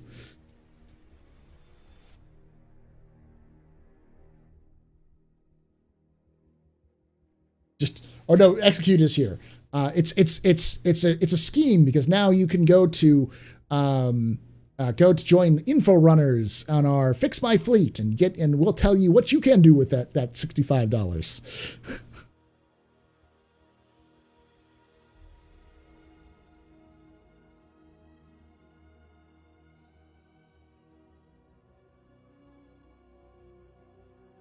Have I seen the Fugly Drake Mule? I have. No idea if it's legit or not, but it's cool.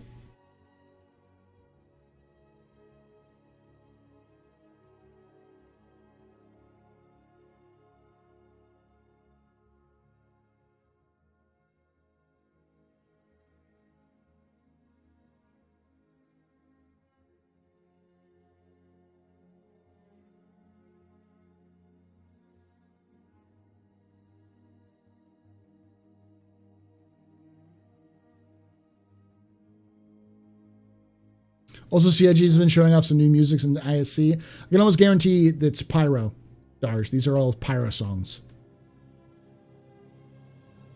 And I'm sure someone will scrape it and pull the files out like they always have. But you have to be careful. Some of the songs that are some of the music that's in the trailers is actually licensed music now. You get one for each game package you have. I fell for the clone thing. I don't think so. I think it's just one.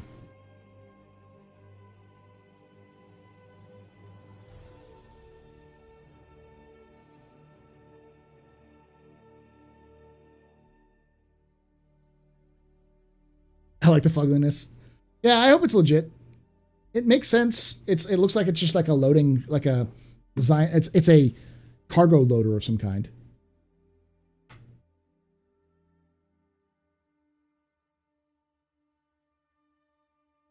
The reason you updated your starter ship if you wanted to melt it. I mean, I never bothered. Like, my starter ship is a 315.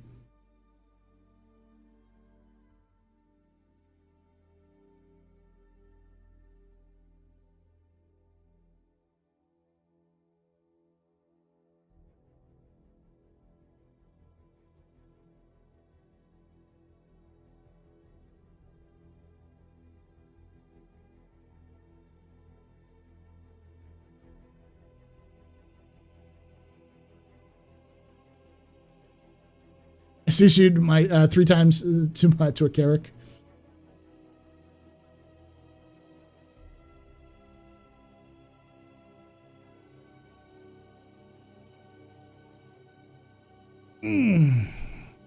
All right, y'all.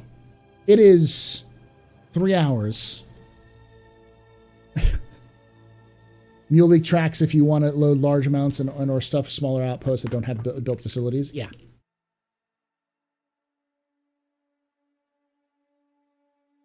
I don't know how you'd carry that. Like, where the fuck would it fit?